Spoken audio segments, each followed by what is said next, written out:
doctora en Psicología Educativa. Magda Campillo Labrandero es profesora universitaria de licenciatura y posgrado. Actualmente, jefa de la División de Estudios de Posgrado de la UNAM. Estudió en 1989 a 1993 la licenciatura en Psicología de la Facultad de Psicología de la UNAM.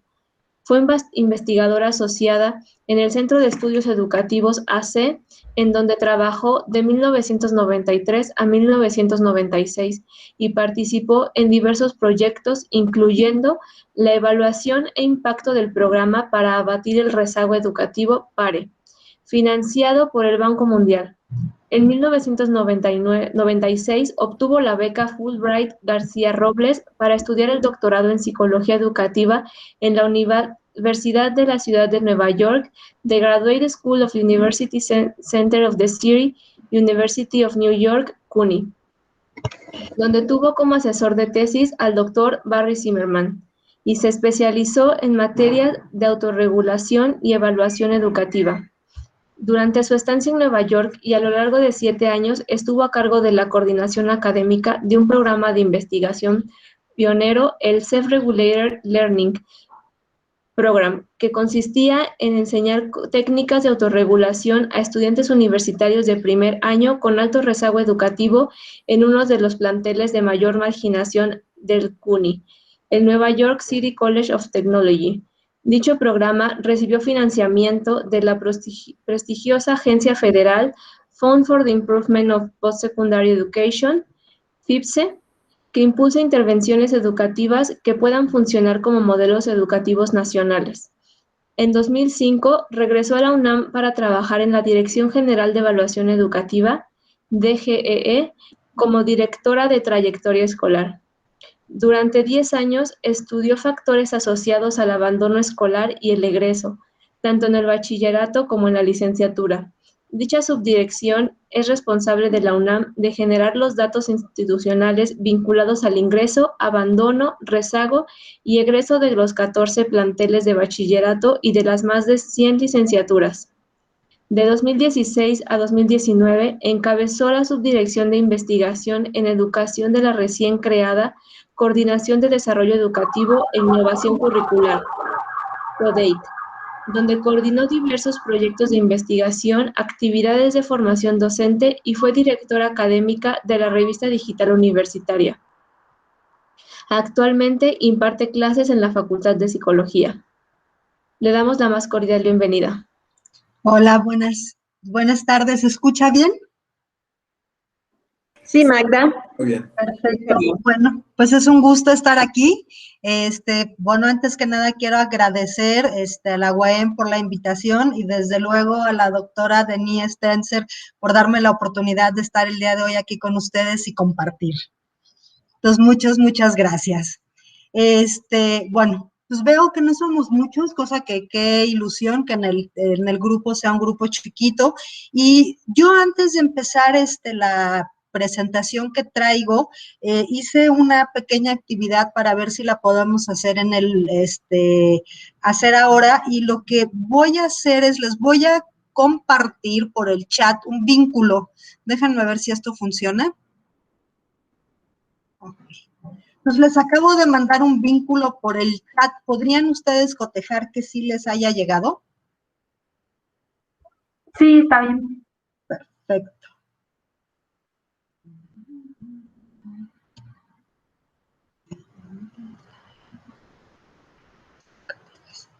¿A todos les llegó? Bueno, miren, esto es una herramienta que se llama Padlet. Que ustedes ven es un corcho y del lado derecho en la parte inferior se ve un signo de más. Si ustedes le pican a ese signo de más, les va a permitir generar un cuadro donde van a poder poner cierta información. Y bueno, tengo entendido, y aquí tú, Denny, oriéntame un poquito más, que el grupo, todos son chicos que tienen que ver con la maestría en educación, ¿cierto? Es la maestría en psicología, Magda. Hay de educativa, hay de laboral, hay de comunitaria, de neuro, de todo. Ok, entonces, a ver, yo les puse aquí las acciones educativas Y aquí, o sea, lo que me interesa es, como alumnos o docentes, en este caso, que ustedes me escriban brevemente en qué basamos las acciones educativas que tomamos habitualmente. Y en el contexto de los alumnos, pues todo el día estamos tomando decisiones respecto a cómo vamos a aprender, cómo vamos a enfrentar los diferentes retos que nos conlleva el ser estudiantes. Entonces, les voy a pedir si abren el signo de más y escriben algo y en la medida que ustedes lo vayan escribiendo se va a proyectar y todos lo vamos a poder ver.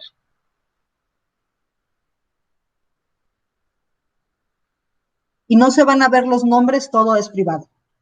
Anónimo.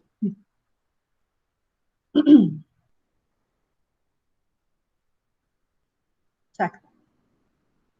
Ya veo que alguien está empezando a escribir.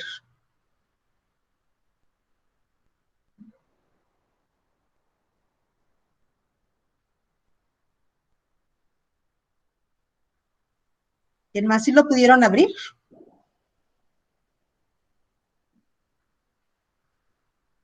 Yo sí, Magda. ¿Qué será? ¿Que a lo mejor todavía no llegan del receso? A ver, he visto que se han unido muchos, pero como empezamos justo, y sí estaban en receso, pues quién sabe si estén todos. Dice A ver, Alicia, Alicia dice que no le ha llegado, está en el chat. A ver, déjenme, se los vuelvo a compartir. Tenemos que escribir. Okay, ya estamos. Ok. A ver, entonces, a ver, creo que sí les llegó. ¿Sí lo ven en el chat todos? Listo. Ah, perfecto, ahora sí. Entonces, a ver, efectivamente, ya veo que lo están empezando a poner y lo que quiero es que tengamos un marco de referencia, de discusión previo a lo que les voy a presentar y para los que no estaban aquí, lo que les estoy pidiendo es que ustedes hagan una reflexión en términos de las acciones educativas que tomamos todo el día, en el caso de ustedes probablemente mucho de estudiantes, ¿en qué las basamos? ¿Qué es lo que nos lleva a tomar esas decisiones? Entonces ya, a ver, esto está en necesidades, perfecto.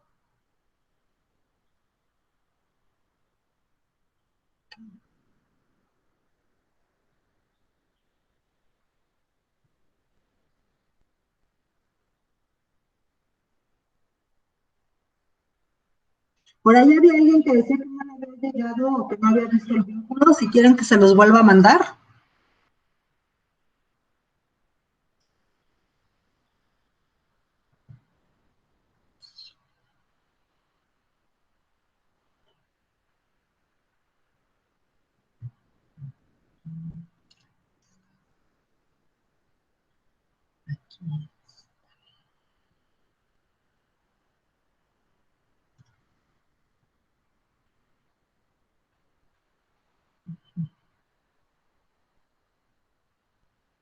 Ok, a ver, y de nada más. Aquí está.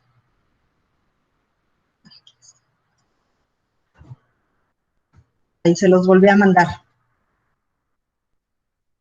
Perfecto. Y bueno, si alguien más quiere poner algo, ya para que arranquemos.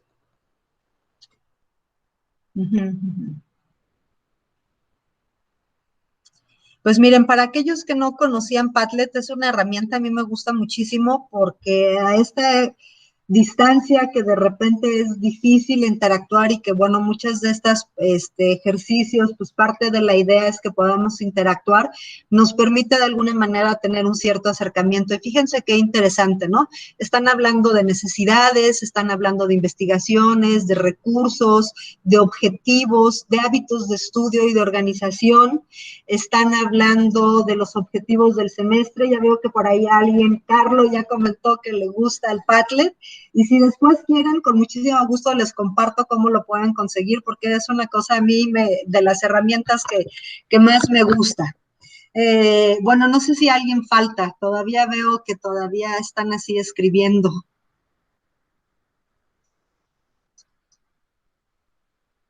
En tener siempre presentes aspectos científicos para abordar el trabajo profesional. Entonces, se dan cuenta cómo algunas cosas ya las empiezan a compartir, y otras, bueno, son, muy particulares de cada quien. Y a ver, ojo, aquí no hay ni respuestas correctas ni incorrectas. La idea del ejercicio era, empezar la discusión de la ponencia. Pues creo que estilos de aprendizaje, áreas de oportunidad.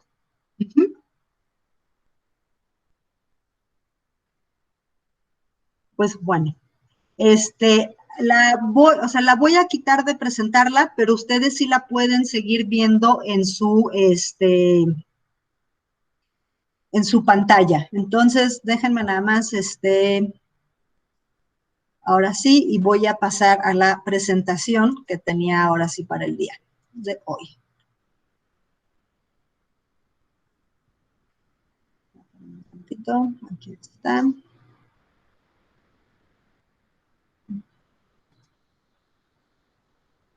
Y ahora sí, esto es presentar y esto es una ventana. Ok, perfecto.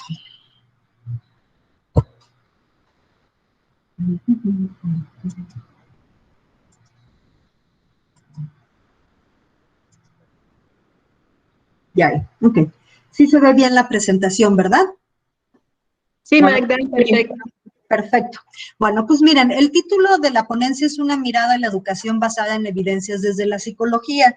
Y aquí, bueno, le agregué el apellido desde la psicología, no solamente porque ustedes son psicólogos, yo también soy psicóloga, y porque me parecía muy importante hacer énfasis que la educación basada en evidencias se puede ver con diferentes miradas. Y incluso desde el ámbito, desde la psicología, es muy amplio los aspectos que esto cubre, porque no necesariamente se limita a la parte educativa, también es algo que afecta nuestra práctica profesional. Entonces, yo les voy a platicar de la educación basada en evidencias, pero no desde una parte académica. Hice la ponencia con otra, o la plática, porque lo veo más como como una plática, para compartirles la experiencia que yo he tenido. Durante varios años me dediqué a trabajar con docentes en la parte de formación y hacerlos reflexionar acerca de cómo daban clases y de qué manera la educación basada en evidencias podía ayudarlos o complementarles lo que hacían en el aula. Pero paralelo a esto, la clase que yo doy en el posgrado de psicología es justamente la de metodología. Y la educación basada en evidencias y el desarrollo de los conceptos metodológicos van muy de la mano. Entonces, de alguna manera es algo que también lo he llevado a la práctica con mis alumnos, y creo que ustedes, que son todos estudiantes de posgrado, de maestrías probablemente similares a las que yo doy clases, es algo que les puede interesar y que podría haber una discusión interesante de cómo la educación basada en evidencias también nos ayuda a reflexionar, no solamente acerca de nuestro trabajo como estudiantes, sino acerca del trabajo que vamos a realizar en el futuro vinculado a nuestra práctica profesional. Entonces, ese es el motivo de que le puse el título de Educación basada en evidencias desde la psicología. Bueno, este es el ejercicio en Padlet, que bueno, ese es el vínculo, y si quieren después les platico si les interesa aprender cómo usarlo. Bueno, entonces miren, aquí está en qué basamos las acciones educativas. Muchos de ustedes ya contestaron, pero fíjense, les voy a complementar algunas otras cosas que no necesariamente estaban. La experiencia y la tradición son cosas muy importantes que nos ayudan a tomar las decisiones que tomamos, y reitero, en nuestra práctica educativa, porque esto en algún momento está pensado desde el docente, desde el alumno, pero reitero, se puede hacer amplio a las actividades disciplinares propias de cada una de las áreas de la psicología. La normatividad, los libros de texto, la intuición es algo muy importante. Los datos, las bases de datos, ahí quedó incompleto. La asistencia a congresos y cursos también es algo que nos da información, lo que piensan nuestros colegas, los expertos, lo que buscamos en internet, las revistas científicas. Todo esto es aquello que contribuye a nuestro quehacer como psicólogos y, reitero, en concreto a lo que hacemos en el aula. Ahora, ¿qué es lo que yo les voy a platicar el día de hoy? Voy a dar una breve y muy general descripción de lo que es la educación basada en evidencias. Después les voy a compartir desde la parte que yo he vivido, de qué manera podemos enseñarla. Les voy a compartir algunos recursos interesantes y finalmente tendremos una parte de reflexiones finales. Ahora, tengo entendido que al final vamos a tener un tiempo para preguntas, pero a mí sí me gustaría que ustedes se sintieran con la confianza de mandar un mensaje al chat o de levantar la mano si es que tienen alguna duda y quieren que elaboremos en alguno de los aspectos, porque sí me gustaría que fuera un poco más interactivo. De cualquier manera, sí vamos a dejar, como les reitero, tiempo al final para las preguntas. Entonces, bueno, la primera pregunta. ¿Qué es la educación basada en evidencias? ¿Qué es lo que esto da origen a la plática? Y aquí les puse una parte de antecedentes que me voy a ir muy rápidamente. La presentación se la voy a dejar a la doctora Denis, por si ustedes después la quieren. Y aquí, bueno, algo de contexto vinculado a la educación basada en evidencias. Y aquí nos vamos a ir hasta 1948, unos cuantos años atrás, y vamos a hacer el contexto en la Asamblea General de las Naciones Unidas en París. ¿Y qué es lo relevante aquí? Es la Declaración Universal de los Derechos Humanos. Y en esa declaración que se hace en el 48, fíjense qué interesante, se reconoce como un derecho universal el gozar de los beneficios del progreso científico. O sea, ya para 1948, esto es algo que pasa a formar parte de la Declaración Universal de los Derechos Humanos. Y fíjense cómo queda establecido. Toda persona tiene derecho a tomar parte libremente en la vida cultural de la comunidad, a gozar de las artes y a participar en el progreso científico y en los beneficios que de él resulten. Y bueno, lo relevante aquí o lo que vamos a poner el énfasis es en progreso científico y en los beneficios que resulten de él. Le reitero, 1948. Ahora, nos vamos a brincar unos cuantos años, nos vamos a ir al 1976, y aquí es el Pacto Internacional de Derechos Económicos, Sociales y Culturales, que en el artículo 15, fíjense, se reconoce el derecho de toda persona a gozar de los beneficios del progreso científico y de sus aplicaciones. Entonces, se repite con lo que ya habíamos visto. Y aquí, bueno, hay una nota muy interesante porque este derecho, a pesar de los años que tiene, sigue siendo desconocido por la gran mayoría de las personas. Incluso dentro del ámbito científico, que sería el nuestro, el ámbito universitario, todavía falta mucho para dejar claros cuáles son aquellos mecanismos para ponerlo en práctica. Dado esta falta de información, ha habido algunos avances, y por ejemplo en el 2012, en la Asamblea General de las Naciones Unidas, el Consejo de Derechos Humanos habló de 4 cosas que son muy importantes. El acceso para todos, sin discriminación, a los beneficios de la ciencia y sus aplicaciones, incluido el conocimiento científico. Entonces, si se dan cuenta, a lo largo de los años, el conocimiento científico y sus aplicaciones son un derecho humano. La oportunidad para todos de contribuir a la actividad científica y la libertad indispensable para la investigación científica. La participación de individuos y comunidades en la adopción de decisiones y el derecho conexo a la información, y finalmente el fomento de un entorno favorable a la conservación, desarrollo y difusión de la ciencia y la tecnología. Ahora, me voy a ir unos años adelante, en el 19, y esto es para poner el contexto en México, que se aprobó a través de la Cámara de Diputados cambios a los artículos constitucionales en materia educativa para incorporar expresamente en nuestra Constitución el derecho humano a gozar de los beneficios del desarrollo de la ciencia y la innovación tecnológica. Y todo esto derivado de los acuerdos y de las declaraciones de los derechos universales que les había presentado anteriormente. Finalmente concluimos, que es algo que todos lo aprendimos en la escuela, que en la Constitución Política de los Estados Unidos Mexicanos, el artículo 3º establece que todo individuo tiene derecho a recibir educación y el criterio que orientará a esa educación se basará en los resultados del progreso científico. Entonces, con este antecedente, ¿cómo vamos a entender a la educación basada en, evidencias?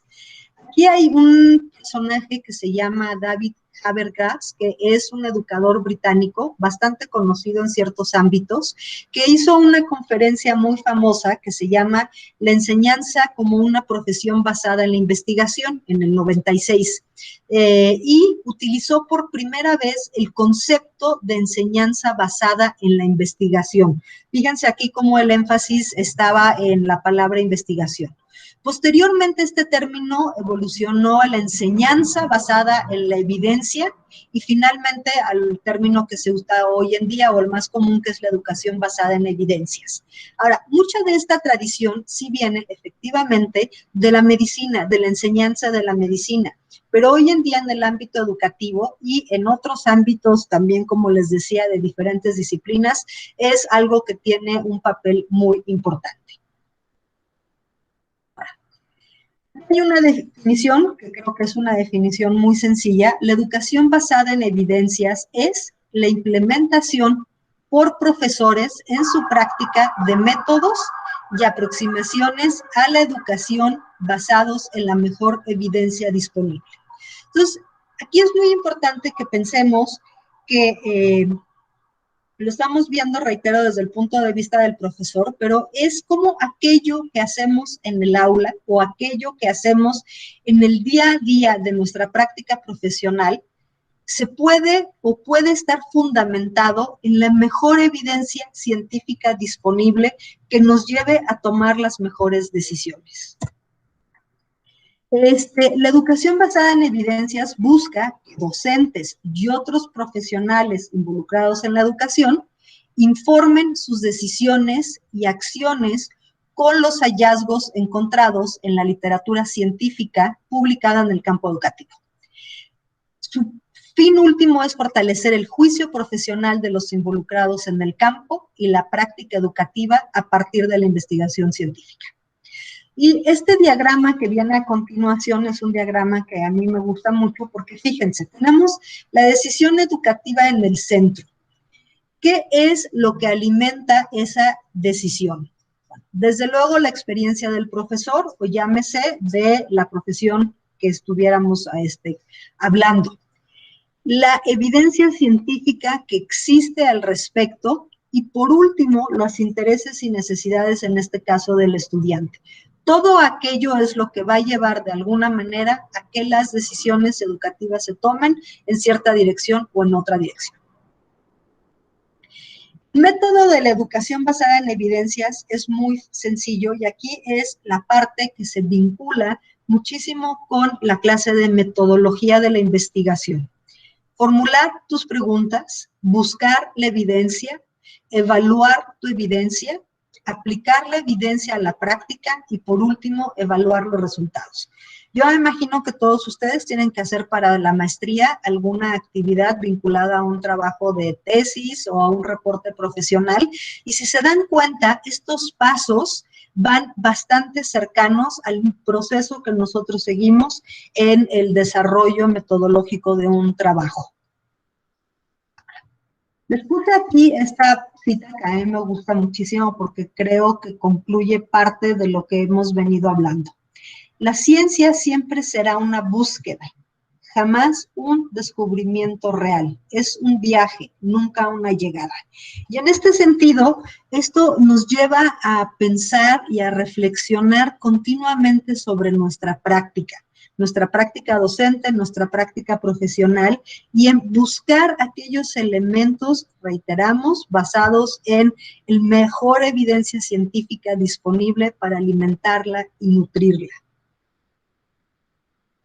Ahora, Esta es la parte que a mí más me gusta porque es lo que he dedicado los últimos años de mi vida, que es lo que tiene que ver con la formación y la educación basada en evidencias.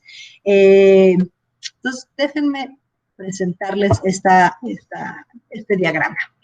En este diagrama, lo que se está ilustrando es qué esperaríamos que aprendan los estudiantes o aquellas personas que están involucradas con la educación basada en evidencias. Uno, que conozcan los conceptos esenciales en los que se sustenta la EBE. La educación basada en evidencias. Tengo muchísima, bueno, no muchísima, pero tengo bibliografía muy interesante vinculada fundamentalmente al ámbito educativo, que para aquellos que estén interesados, yo podría hacer una carpeta y se la podría hacer llegar a la doctora Denis y que ella a su vez se las compartiera. Pero bueno, uno de los elementos cruciales es entender los conceptos. Yo les acabo de esbozar algunos de los conceptos más generales. Otro de ellos es plantear preguntas educativas relevantes, que eso es lo que les he venido diciendo, está muy vinculado con la parte de metodología. Otro es que hagan búsquedas bibliográficas efectivas, y eso es una cosa crucial y es una cosa fundamental en la formación de un psicólogo independientemente de su área disciplinar. Otra, que identifiquen bases de datos en educación o del área disciplinar pertinente. Y la última, que evalúen la evidencia publicada en la literatura educativa. Entonces, los cursos en los que yo he participado y en los que he ayudado en el desarrollo de estas habilidades justamente son los objetivos que se plantean y todas las actividades en torno a lo que se hace en el aula giran al desarrollo de estas 6 cosas, de estas 5 habilidades que les presenté. Ahora, las preguntas. Las preguntas es una cosa fundamental en lo que hago, por ejemplo, ahora con los estudiantes que estoy dando en el primer y segundo semestre de metodología de la investigación de las maestrías que tenemos en la UNAM, que me imagino que de forma muy parecida a la suya también tienen una orientación profesionalizante. Y pasamos mucho tiempo del curso haciendo buenas preguntas y viendo los elementos que conforman una buena pregunta. Esta cita que les incluí aquí de Levi Strauss creo que lo ilustra muy bien.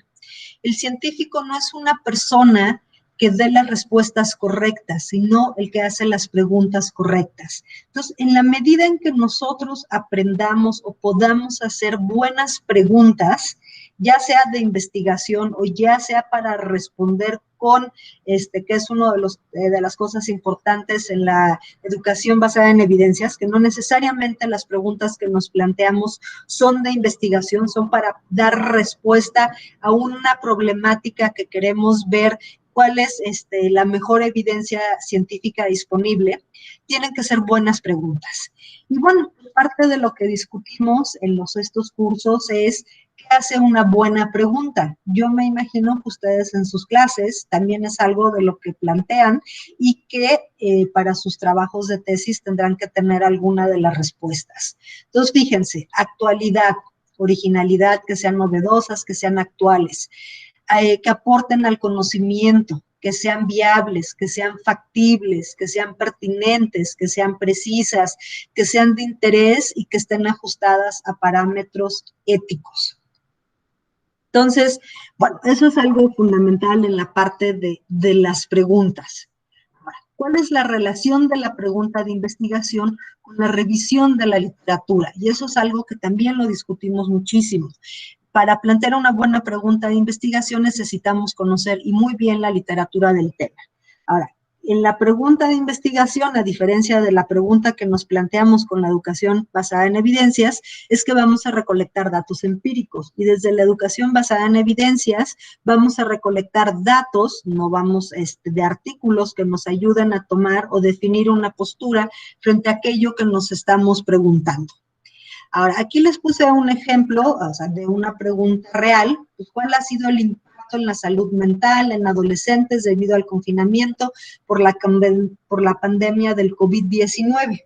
Y si ustedes lo ven, pues todos los elementos de esta pregunta son actuales, o sea, nada más actual que el COVID, aportan al conocimiento, dado que es un fenómeno muy relevante que estamos viviendo actualmente. es viable el poder hacerlo, son pertinentes, es una pregunta también precisa y es una pregunta que desde luego es de interés a la comunidad. Para la búsqueda documental, que es en lo que la educación basada en evidencias hace muchísimo énfasis, hay que tener una noción muy importante de cómo vamos a hacer esa búsqueda y qué es el tipo de materiales que queremos recabar. Entonces, bueno, ahí, o sea, debe ser muy específica, y aquí, por ejemplo, yo les puse, ¿no? Se recuperarán 35 artículos de investigación en español e inglés sobre el impacto de la salud mental debido al COVID, ¿no? Entonces, mientras más específicos seamos nosotros, más elementos vamos a tener para poder tener un contexto y dar respuesta a esa pregunta que nos estamos planteando. Ahora, este esquema a mí me gusta muchísimo porque nos plantea cómo la revisión de la literatura, la pregunta de investigación de interés y los parámetros documentales que nosotros nos planteamos están todos articulados. Y si se mueve uno, se va a mover el otro y así de manera reiterada se van a ir afectando. Entonces, bueno, para recapitular, educación basada en evidencias, uno de los aspectos más importantes es plantear preguntas que sean de una relevancia educativa y después ver cuáles serían la forma en que queremos, las metas para contestar esa pregunta. Ahora, aquí, las fuentes de información. Bueno, ustedes están en una universidad y además en el mundo en el que vivimos ahora, lo que sobra es información. Y requiere de una técnica, de ciertas herramientas que nos permitan hacer búsqueda de información especializada de una forma que sea eficiente. Buscar no es tan fácil hoy en día y eso requiere que nosotros como expertos en educación basada en evidencia o ustedes como estudiantes de una maestría desarrollen esa habilidad. Y bueno, para la información especializada estas son algunas de las cosas que se ven, ¿no? Es aprender a buscar, aprender a recuperar y una parte crucial, aprender a evaluar aquello que estamos recuperando. También aprender a gestionar la gran cantidad de información que tenemos y por último a usarla de una manera adecuada.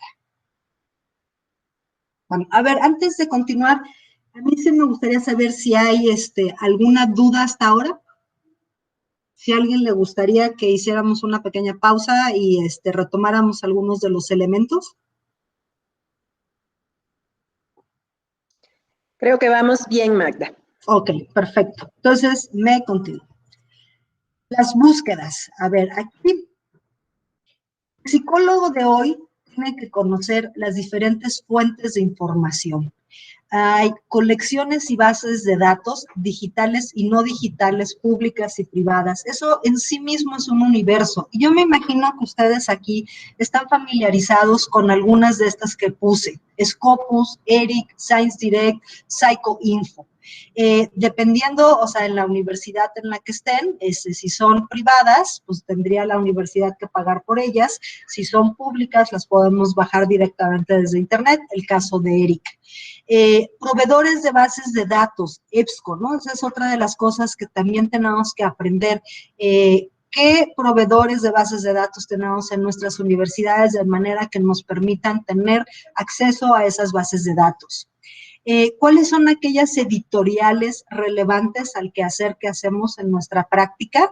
Y aquí les puse también ejemplos como muy importantes para los psicólogos, el Sevier, American Psychological Association, Oxford. Y otra cosa también fundamental, ¿cuáles son aquellos portales en línea que nos van a dar la información vinculada en este caso, reitero, el tema educativo? Aquí puse la de la OCDE y de la ERA, pero por ejemplo para los psicólogos clínicos hay otras bases de datos. En términos de revistas o de información, por ejemplo, que hay en el ámbito educativo, mexicanas, Perfiles, es una de las revistas muy importantes, perfiles educativos. Aquí también, por ejemplo, les puse ERIC, ¿no? Todas estas, por ejemplo, esta es pública, AERA es pública, COMIE, o aquí, por ejemplo, un Journal of Education for Teaching. Todas estas, algunas, bueno, todas las que les presenté anteriormente se pueden bajar y son fuentes de información muy importantes para el quehacer educativo. Fíjense, aquí les puse también otra base de datos que habla de la mejor evidencia científica para la enseñanza. Entonces, para concluir esta parte, el psicólogo de hoy tiene que ser un experto en la búsqueda de información. Y eso es algo que lleva mucho tiempo, requiere de muchísima práctica. Y bueno, parte de la invitación es que ustedes tomen cursos, a lo mejor en la universidad donde están, y otra, que se vinculen a gente que sabe de ese tema y se puedan actualizar. Hoy en día en Internet hay muchísimas formas y muchísimos cursos que se pueden tomar. Ahora, una vez que nosotros hemos hecho las búsquedas y hemos recabado la información, la etapa de la evaluación de la información es fundamental en la decisión que tomemos de qué información le vamos a hacer caso y qué información no le vamos a hacer caso. Esta etapa es aprender a leer la literatura científica. Y eso es algo que nos lleva también mucho tiempo aprenderlo y que en el aula deberíamos de tener la oportunidad de ejercitar estas actividades. Yo hago varias cosas con los alumnos y con los docentes con los que trabajo, que ha sido muy rica y muy interesante, y también son materiales que los he desarrollado a lo largo de los años y que se los puedo dejar con la doctora Denis. Son lecturas grupales y comentadas de los artículos que revisamos, y también lo que se llaman guías de evaluación, y tengo guías de evaluación para artículos cualitativos, mixtos, cuantitativos, y una cosa muy importante, los metaanálisis. Estas guías las tengo en papel y las tengo en formularios en línea. Entonces, les voy a poner ahorita un ejemplo. Esta es una guía de una evaluación cualitativa. Y bueno, aquí, o sea, nos dice, ¿no?, cuáles son los apartados que debe de tener un buen artículo de investigación cualitativo y cuáles son algunas de las preguntas que nosotros nos deberíamos de hacer al leer estos artículos para poder evaluar si cumple o no cumple con un mínimo indispensable. Estos ejercicios funcionan muy bien de manera grupal y también nos sirven posteriormente para nuestro quehacer profesional como un parámetro y herramientas que nos permitan organizar nuestros propios artículos. Entonces, bueno, esto es para estudios cualitativos, y bueno, aquí tengo otra que aquí se las hice en un formato de presentación, pero es una que yo utilizo muchísimo, de un autor norteamericano que se llama William Trochin, que es una guía muy útil para evaluar todos los elementos que debe de tener un artículo de investigación cuantitativo. Entonces va desde en las partes en las que se divide y nuevamente, ¿no?, nos va haciendo preguntas para que nosotros, si estamos leyendo el artículo, podamos ir valorando eso, y si es un artículo que vamos a escribir, pues que no se nos vaya algún punto fundamental, ¿no? Entonces, bueno, ahí vienen todos los elementos. Son materiales que resultan nuevamente muy útiles para evaluar la calidad. Ahora, yo no sé si en este grupo ustedes están familiarizados con las revisiones sistemáticas o los metaanálisis. Mi experiencia ahora es que los psicólogos desafortunadamente no usamos mucho ninguna de estas dos, y eso es otra de las cosas que la educación basada en evidencias hace muchísimo énfasis. Las revisiones sistemáticas, como dice aquí, es una revisión de artículos con un tema, pero que no es lo mismo una revisión de la literatura, porque al hacer una revisión sistemática nosotros establecemos ciertos criterios que nos permite y nos obliga a tener una gran variedad de artículos que hablen sobre un cierto tema, que nos permitan definir una postura frente a algo. Y los metaanálisis, que es una cosa muy importante en el mundo de las evidencias, son análisis de varios artículos que nos permiten tener un panorama general de una problemática. Les voy a poner, por ejemplo, hay uno muy famoso en el ámbito educativo de un autor neozelandés que se llama Hattie, que él estudió el impacto de la retroalimentación. Entonces primero él hizo un metaanálisis de varios estudios que hablaban sobre el impacto que tenía la retroalimentación en el aula y en la labor docente. Y aquí lo que nos permite ver también es qué variables están afectando ese fenómeno que nosotros estábamos estudiando. Lo interesante del metaanálisis es que no se limita a un estudio, lo que nos da es una visión de muchos estudios que han estudiado un tema y nos permite ver lo que dice la evidencia, en particular de una revista. Lo que dice la evidencia de un tema en particular de muchas revistas. Y bueno, también hay varias fases que tiene un metaanálisis y hay como elementos fundamentales. Entonces, yo, les hago una invitación a que si es algo que ustedes no han hecho y no han conocido, que tomen algunos cursos sobre los metaanálisis, algo que va a informar muchísimo su práctica. Bueno, y ya para terminar, una de las cosas fundamentales en la formación, reitero, del psicólogo y en la educación basada en evidencias es el uso de gestores. Aquí les puse algunos ejemplos, Sotero, EndNote, Mendeley. ¿Por qué? Porque lo que tenemos hoy en día es una cantidad de información y que si nosotros no tenemos herramientas que nos permitan una adecuada organización de la cantidad de artículos que tenemos, es como si no tuviéramos nada. Tener en la computadora cientos y cientos de artículos y no poder acceder a ellos es como si no los tuviéramos. Y estos gestores lo que nos permiten es tener la información organizada de manera que podamos estar accediendo de una forma fácil a ellas. Entonces, estas son las fases primordiales de la educación basada en evidencias y por último sería aplicar la evidencia, ¿no? Y aquí regreso al esquema de este método donde partimos de formular preguntas, buscar la evidencia, evaluar la evidencia, aplicar la evidencia y finalmente evaluar los resultados. Entonces, espero que con esto hayan como tenido una idea de diferentes formas de aprender cómo utilizar y formarse con estas habilidades. En esta página que tengo aquí, les puse una serie de recursos muy importantes y muy sencillos para la evaluación, la educación basada en evidencias. Tenemos que se llama, déjenme abrirlo a ver si lo dejan, espérenme un tantito. Son páginas muy interesantes, nada, denme un segundito, que les van a permitir a ustedes buscar información, como yo los ejemplos que les puse fueron todos de educación, de temas actuales. Déjenme nada más marcarlas, que la quiero abrir aquí para que se las muestre. Un segundito.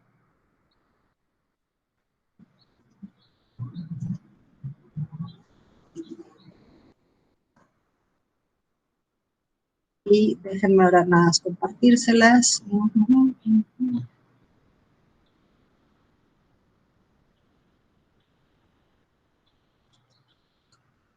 Y espérenme, déjenme. Un segundito.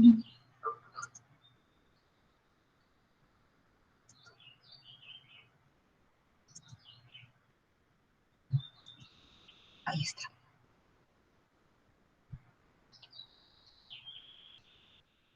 Por ejemplo, esta es una de las páginas que les puse, son páginas muy interesantes que ustedes pueden sacar información de cómo se están utilizando las evidencias frente a ciertos temas y que, fíjense aquí, ¿no? Nos dice cómo mejorar nuestra educación, nuestra enseñanza, observando resultados y trabajando de manera en equipo, ¿no? Entonces, yo los invito a que los recursos que les puse ahí los busquen, pero les reitero, les voy a dejar la presentación con la doctora Denis, pero son cosas que hablan mucho del trabajo colaborativo entre docentes, que les da diferentes herramientas que ustedes pueden bajar. Hay cosas que también involucra congresos, por ejemplo. Ahorita hay uno que les voy a dar también, déjenme regresarme. Es que ustedes disculpan, estoy más acostumbrada en los últimos tiempos a utilizar el Zoom y el Meet, de repente eso de andar pasando de pantalla a pantalla no es tan automático. Entonces, nada, ténganme un segundito de paciencia.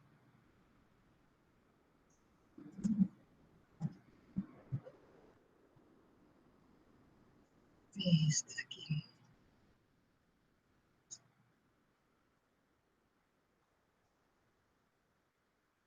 Espérenme tantito.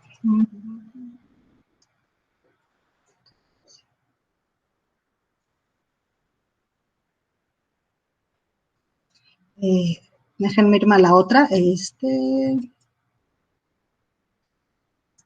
está.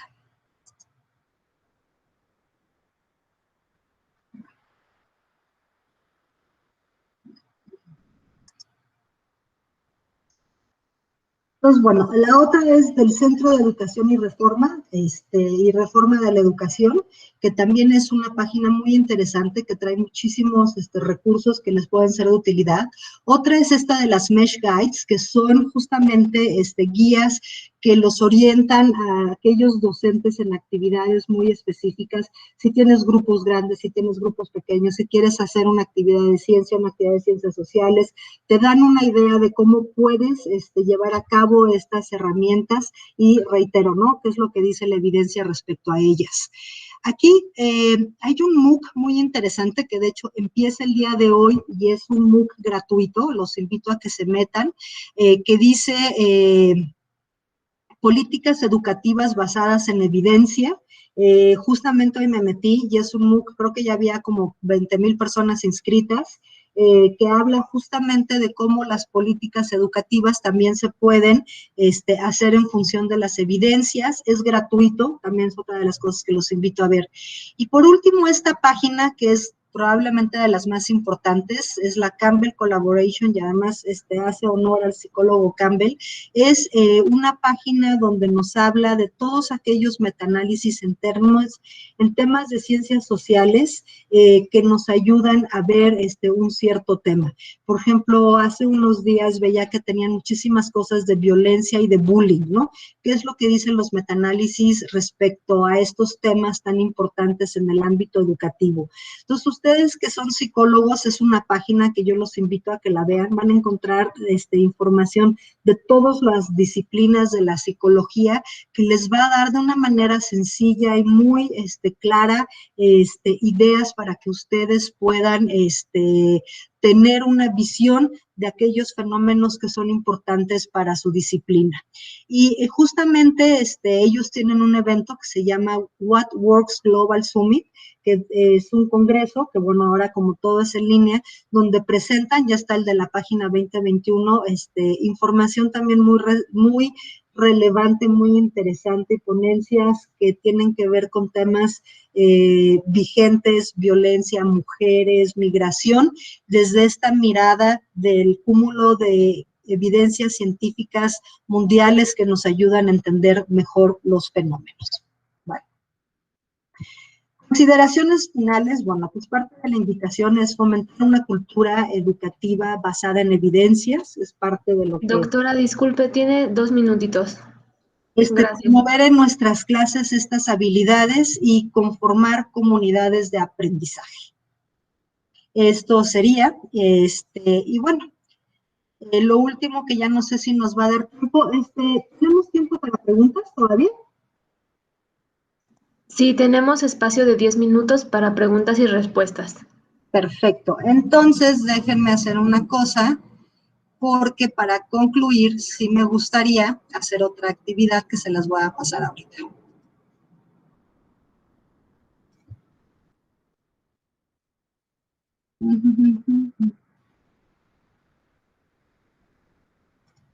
Okay.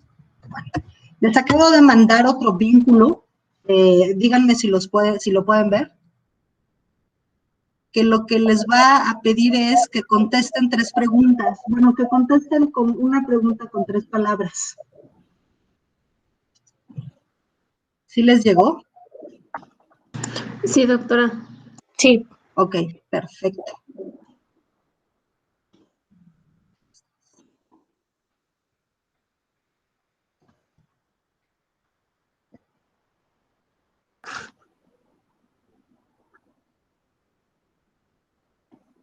Entonces les pido si lo contestan.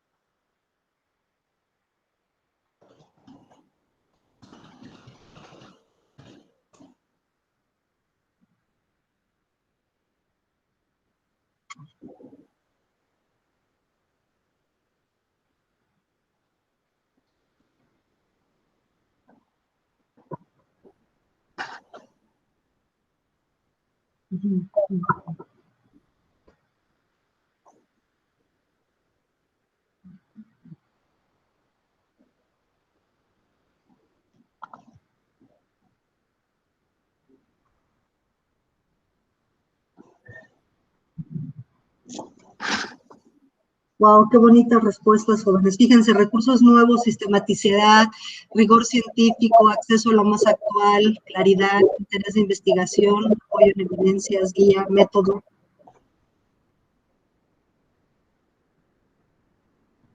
Pues esta es otra herramienta también muy interesante que también si quieren que después les compartamos algo más.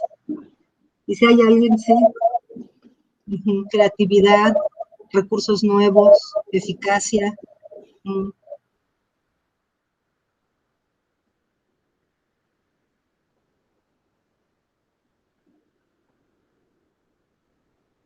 Pues si quieren, mientras se van, o sea, lo van contestando, pues ahora sí podemos ir a abrir el micrófono y ver si tienen algunas preguntas.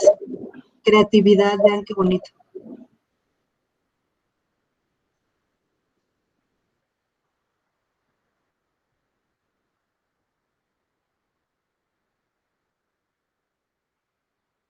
Interés de investigación, recursos nuevos, actualidad.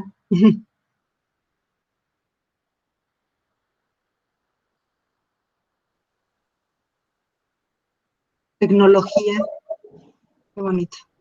Pues bueno, ahora sí que si tienen preguntas las podemos ir contestando a medida que van ustedes poniendo las palabras de lo que les deja la EVE. Muy bien. No sé si puedo empezar yo, Valeria, o hay... Sí, claro.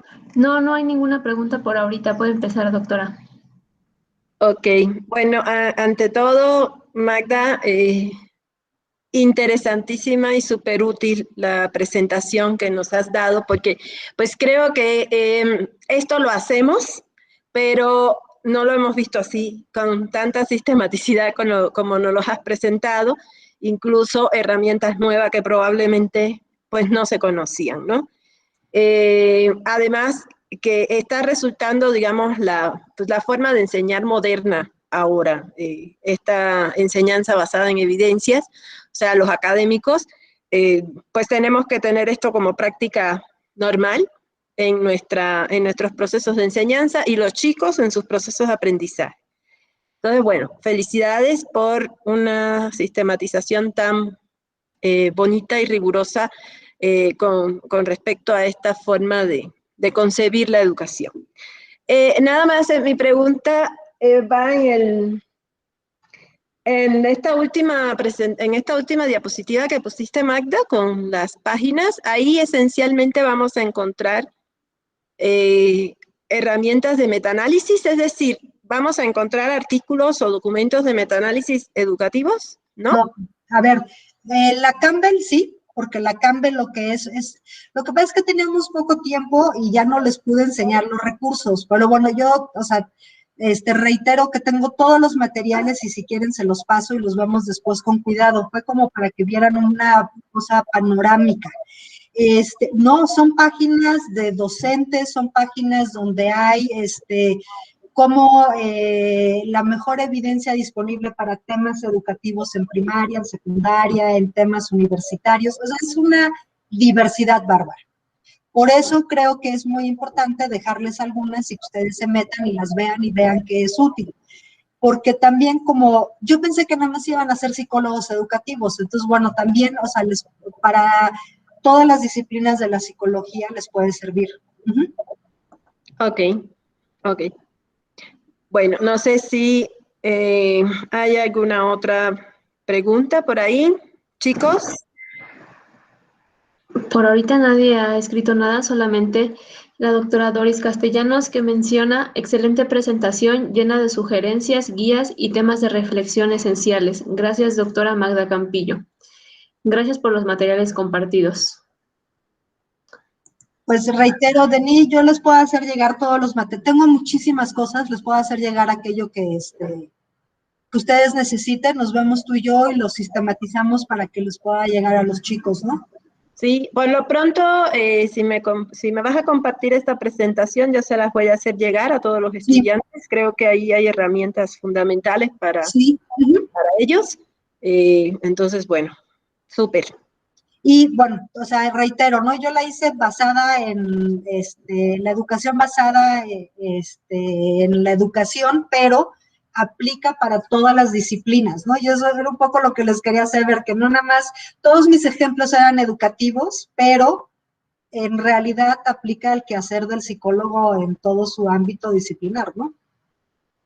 Ok, y Magda, tú siempre aconsejas, o sea, cuando nos concentramos en esta búsqueda de evidencias, las más actuales, etcétera, ¿dónde ubicas a los clásicos? Porque, pues bueno, generalmente nos apoyamos en lo último de lo último, pero ¿y los clásicos, tú cómo recomiendas rescatarlos, por ejemplo? A ver, es que no están peleados, o sea, yo creo que los clásicos nos permiten tener un contexto histórico y sobre todo un marco teórico para poder entender una problemática, y sin esos clásicos, pues no tenemos el marco teórico que le va a dar el fundamento, ¿no? Que es una cosa que sí, evidentemente está presente y que ahorita no quedó tan explícita porque les quería ver la otra parte. Pero en lo primero que yo les presenté, creo que tenemos una tendencia de repente en ciertas áreas de la psicología a tomar decisiones por tradición, fundamentalmente, y en esa tradición también nos afecta mucho, ¿no? la escuela de la que venimos, la escuela teórica, ¿no? Y es la forma en la que resolvemos las cosas, ¿no? Nuestros maestros así nos lo enseñaron.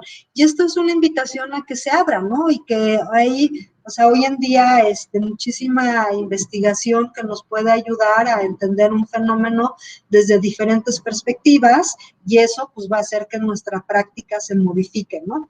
Y va desde aquello que podamos hacer en el aula a todos los psicólogos clínicos, o sea, toda la parte de medicina basada o de salud basada en evidencias, pues es fundamental.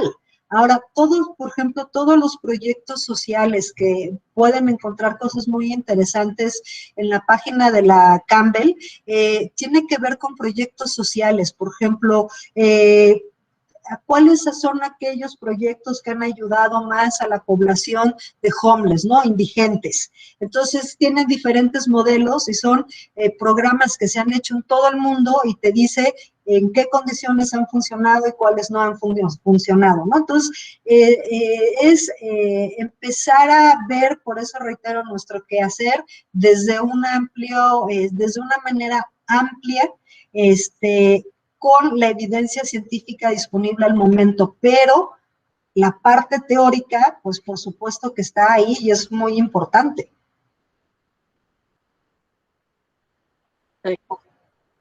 Sí, de acuerdo, Magda. Es que puede existir una confusión de usar bibliografía antigua, que una vez recuerdo un comentario de una doctora, no, es que eso es bibliografía añosa, ¿no? Añeja. No, a ver, hay clásicos y esos son los que nos dan el marco teórico, ¿no? Y en todo caso, en investigaciones empíricas, sí se me hace muy crucial la búsqueda de evidencias muy actualizadas, ¿no? Suponiendo que esas son las que más evolucionan. Muy bien. No sé si se nos acabó el tiempo, Valeria, Sí, o ya serían los minutos para preguntas y respuestas. No sé si alguien más tenga alguna, me parece que no. Ahora, y también, o sea, tengan en cuenta que esto fundamentalmente se manejan talleres, ¿no? Y ahorita les di como una cosa muy rápida, pero la idea es, pues, que se hagan talleres y que todo esto que yo les presenté no se quede en lo teórico, sino que los maestros y los alumnos lo practiquen y haya una retroalimentación y lo hagan con toda calma y lo puedan buscar y se regresa y se discute con el grupo, etcétera, ¿no? Así es. Muchas gracias, doctora. Agradecemos la intervención de la doctora Magda Campillo Labrandero por su participación en este séptimo foro de prácticas y se le otorga su constancia de participación que dice a la letra. Entonces, espérame, ¿qué tengo que hacer? ¿Tengo que dejar de compartir? sí, Sí, Magda. tiene que dejar de compartir. Dame tantito.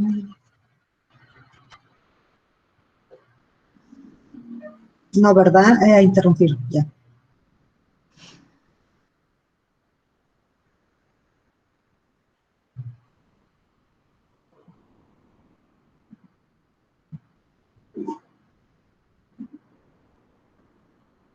Ya, perfecto. Ok. Y la Universidad Autónoma del Estado de Morelos, a través de la Facultad de Psicología, otorga la presente constancia a doctora Magda Campillo Labrandero por su participación como conferencista magistral con el tema Una mirada a la educación basada en evidencia desde la psicología, en el marco del séptimo foro de prácticas del programa de maestría que se llevó a cabo los días 5 y 6 de mayo del 2021 en la ciudad de Cuernavaca, Morelos.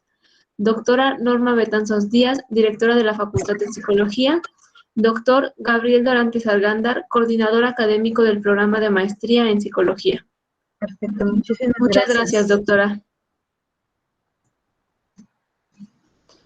Para continuar, escucharemos a los compañeros de la mesa de trabajo del área de psicología educativa. Las integrantes de la mesa son psicóloga Sofía Osorio Hinojosa, psicóloga Guadalupe Cuervo Serrano, psicóloga María Camila Ibarra Chávez, psicóloga Adriana Yosajandi Martínez Rangel. Les damos la bienvenida, compañeras.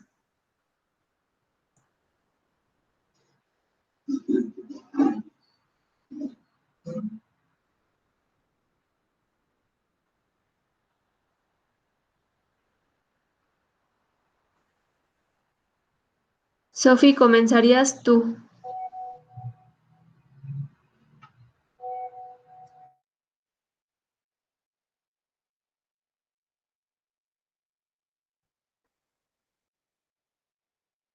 Sofi, ya puedes compartir tu presentación si gustas, por favor.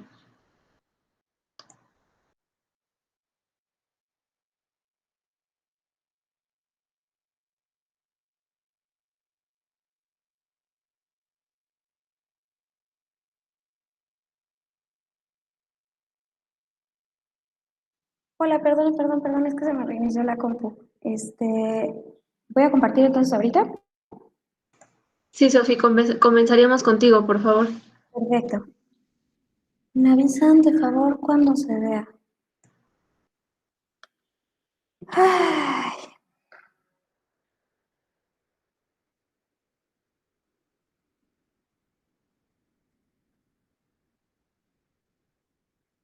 ok.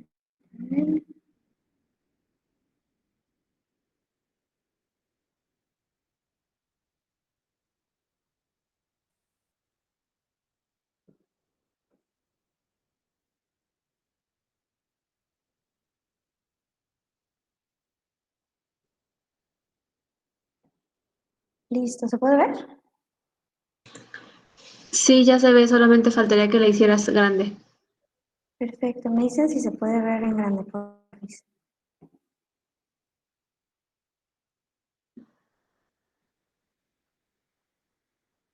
¿Sí se compartió en grande o no? Todavía no. Ok.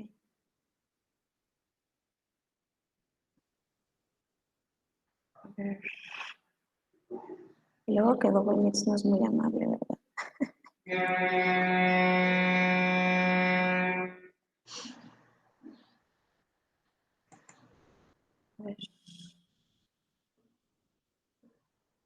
puede ver?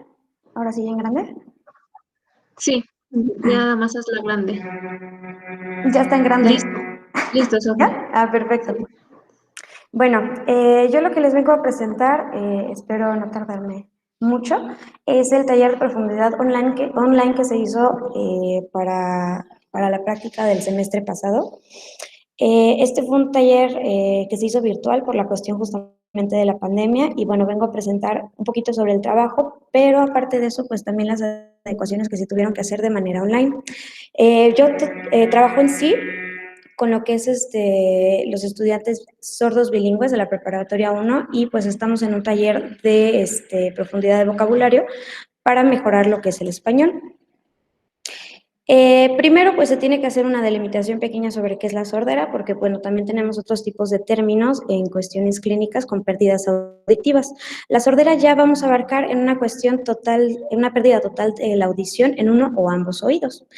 Esto según la OMS en 2015. Ya en cuestiones de qué repercuten este tipo de pérdidas auditivas, bueno, pues va a impactar en diversas esferas de la persona, sociales, laborales, culturales, académicas y comunicativas.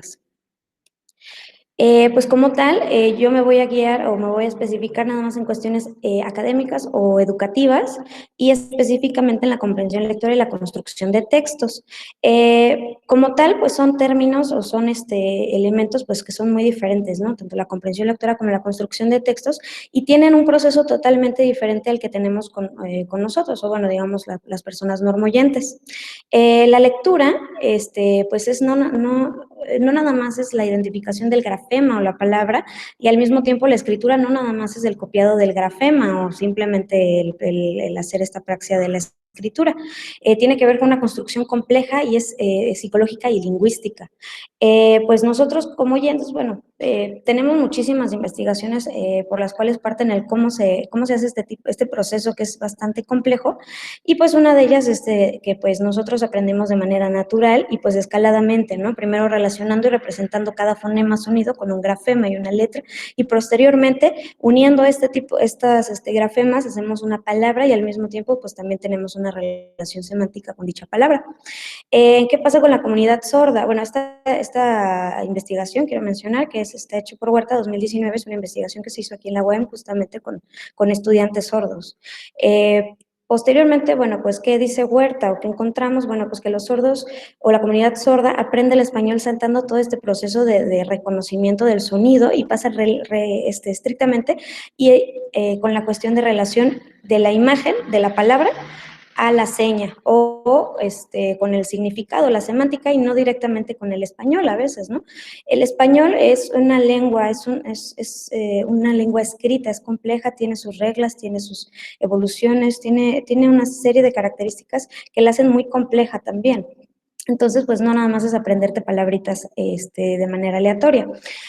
Zamudio y Ortiz, que investigan problemáticas específicas en esta población del por qué les cuesta tanto adquirir esta lengua escrita, porque bueno, tal vez aquí de los que me escuchan no todos están relacionados con alguna comunidad sorda o tal vez sí, pueden darse cuenta de que pues o les cuesta muchísimo hacer una oración o incluso leer una pequeña oración y pues en este caso pues hicieron varias investigaciones y se siguen haciendo y pues encontraron que pues mucho tiene que ver con el escaso vocabulario, que no como tal es escaso, sino simplemente es una diferencia de ampliación de vocabulario entre la lengua escrita y la lengua de señas y la morfología del español, o bueno, en este caso la lengua escrita, que es diferente gramaticalmente de la lengua de señas. Desde una perspectiva psicolingüística, que es a donde estoy llegando con mi tema, pues se trata la lengua escrita como una lengua independiente a la lengua oral, que es lo que les comento. Desde esta perspectiva, pues se tiene que identificar dos procesos para la adquisición del lenguaje escrito, la lengua escrita, que es el reconocimiento de la palabra y la comprensión de esta. Bueno, pues la identificación consta pues de identificar efectivamente pues los símbolos y el léxico interno y la comprensión consta de la construcción del texto, el acceso a conocimientos previos, es decir, una relación semántica que tenga con dicha palabra y no simplemente relacionar una imagen con una palabra y ya. Este sería un pequeño cuadro de lo que yo estoy trabajando, y bueno, y de lo que se trabajó en esta intervención del semestre pasado, sobre la relación que tiene ay, me faltó una B aquí, perdónenme, la lengua de señas con el español escrito, y lo que yo estoy tratando de hacer, o lo que se trató de hacer, porque pues ya se realizó la intervención, y este taller online, pues fue crear un vínculo entre la lengua de señas y el español escrito mediante el modelo educativo bilingüe bicultural, que es un programa que pues tiene a rigor, se supone desde hace unos 10 años aquí en México, por la SEP, en el que trata de que la lengua de señas sea la primera lengua aprendida de la comunidad sorda, para que posteriormente pueda adquirir un español escrito.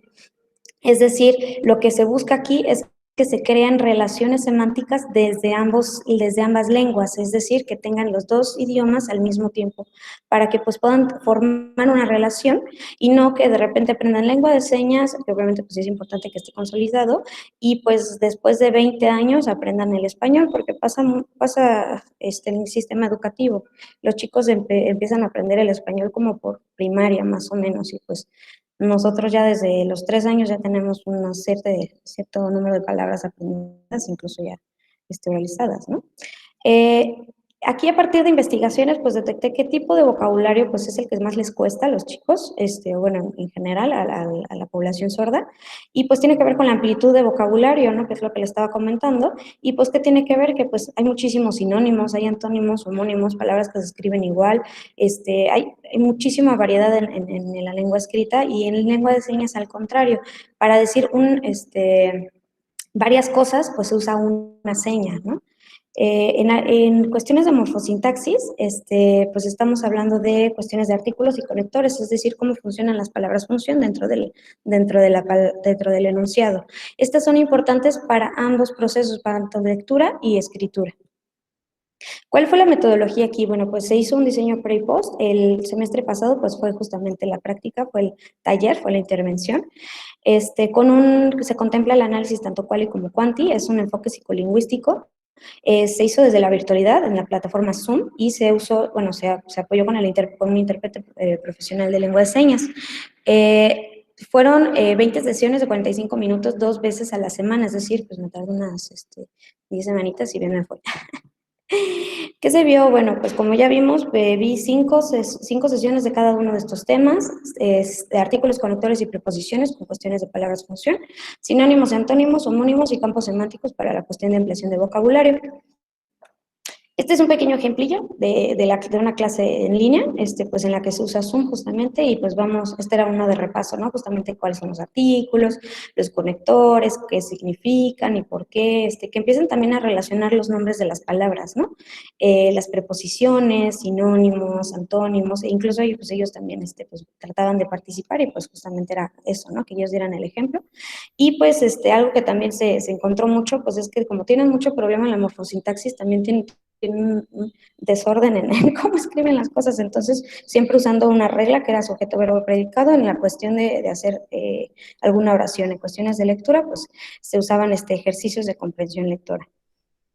¿Qué consideraciones se deben de tener ante este tipo de intervenciones con comunidad sorda? Bueno, primero, pues los materiales visuales, que era súper importante, y más en la cuestión de la transformación de algo presencial a lo virtual. Esto era lo más importante, ¿no? Que todo fuera lo más dinámico, lo más atrayente visualmente posible. Lo segundo, pues nuevamente, pues retomando el modelo educativo bilingüe bicultural, agarrar la lengua de señas mexicana como base importante de toda esta enseñanza. Aquí, pues, yo ya llevo pues mis años estudiando lengua de señas, sin embargo, pues es importante que siempre que se trabaje con comunidad, se trabaje con un intérprete, ya que pues no es lo mismo, ¿no? Siempre se tiene que tener presente que pues puede haber un sesgo comunicativo importante, y pues lo importante es que justamente llegue esta información de manera clara a la población. Y bueno, como nuevamente evitar el sesgo comunicativo, como dice el intérprete de lengua de señas, y pues en una plataforma digital que facilite la participación. Como acabamos de ver, pues MITS no es muy generosa con los exponentes o los expositores, por lo que pues yo también opté por Zoom, que es una plataforma que es un poquito más fácil de. Y bueno, obviamente aquí también se tuvo que revisar con los chicos que tuvieran el internet y la las herramientas tecnológicas para tener esta clase. De hecho, bueno, pues vamos a revisarlo un poquito más adelante sobre los participantes. Yo empecé con 6 participantes al inicio, pero al final, el semestre pasado, solamente pude tener 3 participantes. Dichos participantes, pues fueron, bueno, tuvo una muerte experimental por lo mismo de la pandemia, porque no muchos tenían las herramientas tecnológicas para seguir estudiando, o simplemente pues no tenían un buen internet y prefirieron pues ya no presentarse. Entonces terminamos siendo nada más 3 estudiantes junto con el intérprete para esta clase. Se hicieron 2 instrumentos, bueno, se usaron 2 instrumentos. Una es una rúbrica hecha por Herrera, Chacón y Saavedra del 2016. Es una investigadora en Chile que hace justamente una rúbrica de la evaluación de la escritura en sordos, bilingües y biculturales. Y pues en lectura pues fue muchísimo más complejo porque pues no hay un instrumento como estandarizado, por lo que pues se optó por seleccionar elementos de la lectura y la comprensión lectora y se hizo esta se retoma. Se retoma pues justamente esta rúbrica para pues hacerla equitativa para una mejor visualización en la cuestión de los resultados y pues una forma similar porque pues no estoy evaluando niños oyentes, estoy evaluando estudiantes sordos. Y pues en los resultados, sí. Sofi, tienes 4 minutos. Excelente, ya voy terminando, no te preocupes.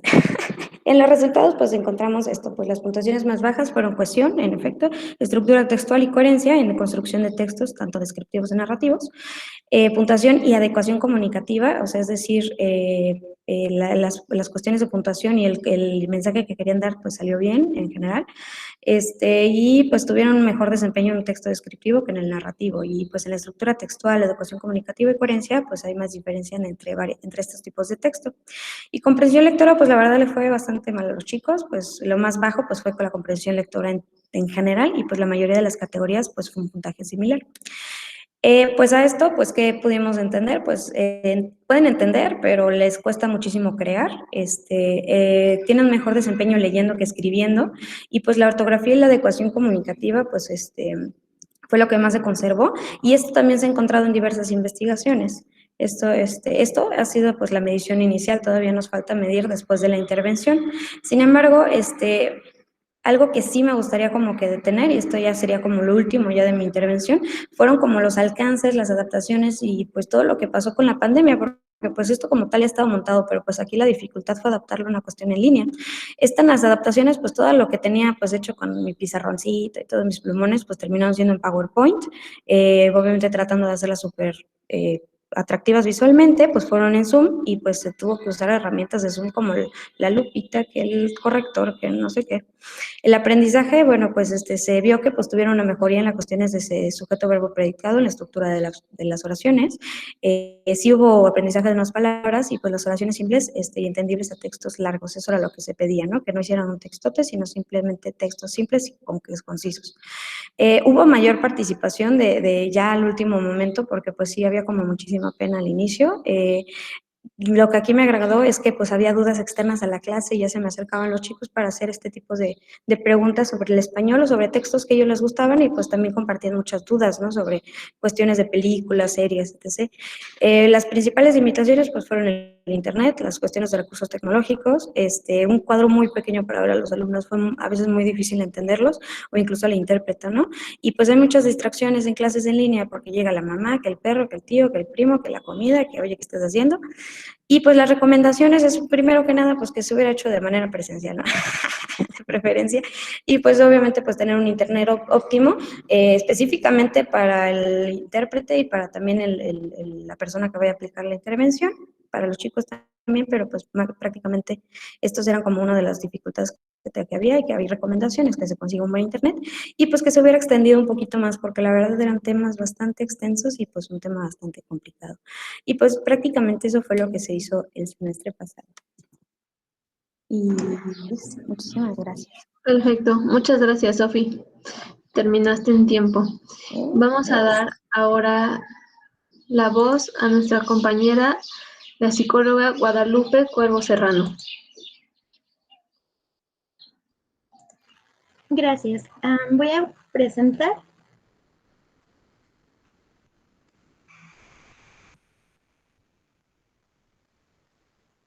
¿Ya se logra ver? Sí, ya está. Ok, gracias. Pues buenas tardes a todos. Yo voy a hablar un poco sobre la aplicación de la prueba Monterrey, que se realizó a un estudiante de primaria justamente en estos tiempos de pandemia. Y bueno, pues derivado de justamente la pandemia por COVID-19 con la que vivimos actualmente, pues la realización de prácticas se ha visto limitada, ya que las clases, pues aquí en México, en todos los niveles se están impartiendo de forma virtual y por lo tanto, pues es complicado conseguir acceso a las instituciones y pues aún más como lograr el contacto y el trabajo con los alumnos. Por ello, pues esta práctica se llevó a cabo en un trabajo de clase, para la clase específicamente de psicogénesis de las matemáticas en el niño y el adolescente con y sin discapacidad. Y bueno, aunque no fue una práctica semestral vinculada directamente a un escenario, pues sí nos permitió llevar un poco la teoría a la práctica y observar cómo eran los procesos, ¿no? Y bueno, esta práctica se realizó porque estábamos revisando textos basados en la teoría del desarrollo cognitivo que propone Piaget. Y bueno, él mencionaba que pues el conocimiento no se adquiere por la vía sensorial del individuo, sino más bien por la vía motora, y justamente por dos procesos, ¿no? El de asimilación, que nos permite almacenar información nueva en los esquemas que ya se tienen, y la acomodación, que nos permite pues hacer una modificación a los esquemas justamente con todo esto que vamos percibiendo. Y bueno, como Piaget lo propone, este desarrollo se divide en 4 etapas o estadios, que es el sensorio-motor, el preoperacional, operaciones concretas y el de operaciones formales. Y pues justamente la prueba Monterrey está basada en este modelo, ¿no? Esta prueba fue creada en el 83 por Margarita Gómez, el doctor Eliseo Guajardo, que también fue quien nos impartió esta materia, la doctora Margarita Cárdenas y Horacio Maldonado. Y pues tiene como objetivo la identificación del nivel de conceptualización o estadio en el que se encuentra el individuo respecto a las áreas de lectoescritura y el pensamiento lógico-matemático. Y justamente es esta última área la que era pues de interés en la clase. Pasando un poco a la metodología, pues esta aplicación tuvo un enfoque diagnóstico, ya que pues pretendía delimitar en qué estadio se encontraba el estudiante. Fue realizada de manera presencial. El contacto que se hizo fue externo a la institución educativa porque pues justamente ahorita está un poquito complicado contactar con las escuelas. Entonces el contacto fue externo y se realizó de manera presencial, pero siguieron todas las medidas sanitarias que se han propuesto por el gobierno para la prevención del contagio del COVID-19. Y bueno, de participantes fue una niña de 5 años, 10 meses de edad, que pertenecía al primer grado de primaria. Y el escenario, pues, fue en su domicilio directamente, y aquí se aplicó. Y bueno, las actividades y técnicas, esta aplicación estuvo dividida en 3 sesiones, una por semana, y tenía cada sesión una duración de 1 hora. Esto pues para no hacerlo tedioso para el participante, sobre todo porque pues era una niña todavía pequeña. Y bueno, se revisó y aplicó el apartado de lógico matemáticas en los subapartados de clasificación, seriación y conservación de conjuntos. Y bueno, se llevó a cabo también un registro de datos en un formato solicitado por el docente que estaba a cargo de la clase. Y bueno, para la aplicación de la clasificación se ocuparon como materiales que también pertenecen a la prueba 24 formas geométricas de madera de distintos formas, tamaños y colores. Aquí pues venían círculos, cuadrados, rectángulos, hexágonos y triángulos. También variaban, buena parte del color, variaban en tamaño y en grosor. Y bueno, para esta primera subprueba, la consigna consiste en decirle al estudiante como así de, miras, esto se encuentra todo revuelto, te voy a pedir que lo acomodes poniendo junto lo que va junto o haz montoncitos poniendo junto lo que se parece. Entonces, en esta primera parte, pues la niña agrupó todos los bloques, primeramente por color, y la prueba nos menciona que debe hacerse un cuestionamiento para saber por qué lo hizo así, cuál fue el motivo por el que juntó o clasificó de esa manera. Entonces, cuando yo le pregunté a la niña por qué los había clasificado por color, ella se quedó pensando y los reacomodó por tamaños, o sea, puso todos los grandes juntos y los chiquitos en otro montón. Entonces le pregunté nuevamente cuál era el motivo por el que había clasificado así las formas, y ella me dijo literalmente, pongo juntos los que son iguales porque se parecen. Entonces también la prueba nos pide que cómo le podrían, que le preguntemos al estudiante qué nombre le designaría como a cada montoncito. Entonces la niña me dijo, los chiquitos son chiquitos y se llaman chiquitos porque son bebés, y después siguen sus hermanos mayores y luego los papás. Entonces, bueno, ella le dio esta etiqueta a la clasificación porque pues es su manera como de entender o de clasificar o entender esta agrupación. Posteriormente se le preguntó si podría ella organizarlos de alguna otra manera, y ella los asignó ahora por formas, y los nombres que les asignó pues fueron: a los cuadrados les puso cuadros, a los triángulos picos, a los hexágonos les puso ruedas, y a los círculos del mismo modo. Y bueno, posteriormente la prueba nos indica que se debe realizar un tercer grupo de preguntas, en el cual pues se le vuelve a cuestionar si cree que si ella cree que pues puede organizarlos de alguna otra forma. Y a esto ella me contestó que no, que ya así como estaban organizados, pues así ella consideraba que así era la última manera de acomodarlos, porque ya estaban juntos los que iban juntos. Entonces la prueba nos dice que invitemos al niño a organizarlos de una manera distinta y subdividirlos de otra forma, poniéndoles como nosotros el ejemplo. Entonces yo le puse de ejemplo que podía subdividirlos en triángulos chicos y triángulos grandes, círculos chicos y grandes. Y una vez que pues yo hice el ejemplo de los triángulos, ella siguió haciendo las demás divisiones y no tuvo como ningún inconveniente. Ya pues para finalizar como esa primer subprueba, pues se le pregunta, ya que tiene los montoncitos hechos, ¿qué hay más, no? ¿Qué hay más? Si más triángulos grandes que triángulos chicos, o más cuadros grandes que cuadros chicos. Al principio ella parecía como un poco cansada y me dijo que todos estaban iguales, y yo le pregunté que cómo podía saber esto, y ella procedió a contarlos montón por montón de las preguntas que yo le hice, y lo pudo comprobar. Efectivamente, pues sí estaban iguales en número, y me dijo que porque los había contado. Y bueno, la segunda subprueba consiste en la seriación, y para esto pues se ocupa de materiales 10 palitos rectangulares de 10.6 a 16 centímetros de largo, con un desfase de 0.06 centímetros y 1.5 de ancho, y también se ocupa una pantalla, que en este caso fue una cartulina, ¿no? Con las medidas de una hoja tamaño carta. Y pues la consigna inicial es: tú vas a hacer una bonita escalera con todos los palitos, poniéndolos en orden del más chico al más grande, uno seguido del otro.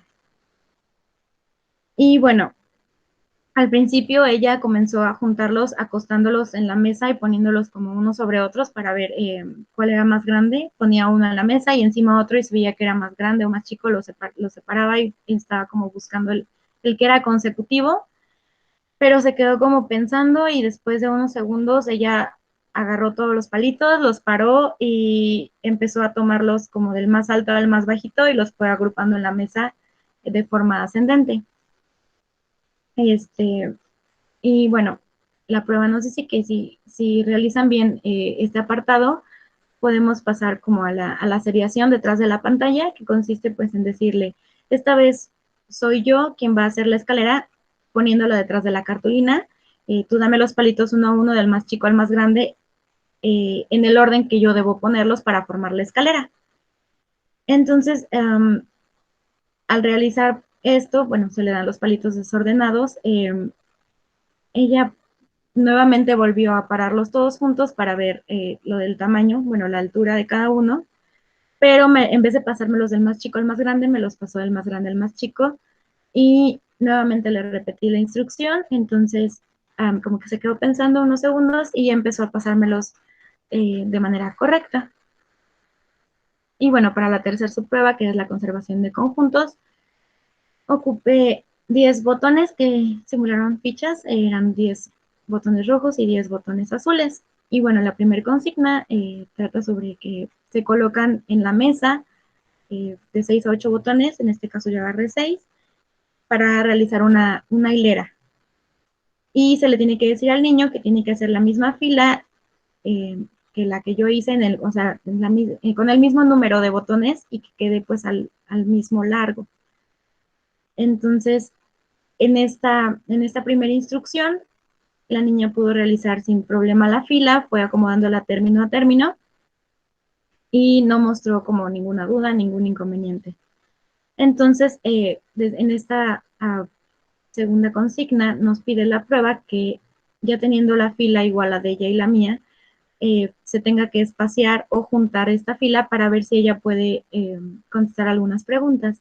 Entonces, en un primer momento, yo lo que hice fue espaciar primero la fila, la que yo tenía, que, bueno, la mía era la de los botones azules, la hice más larga.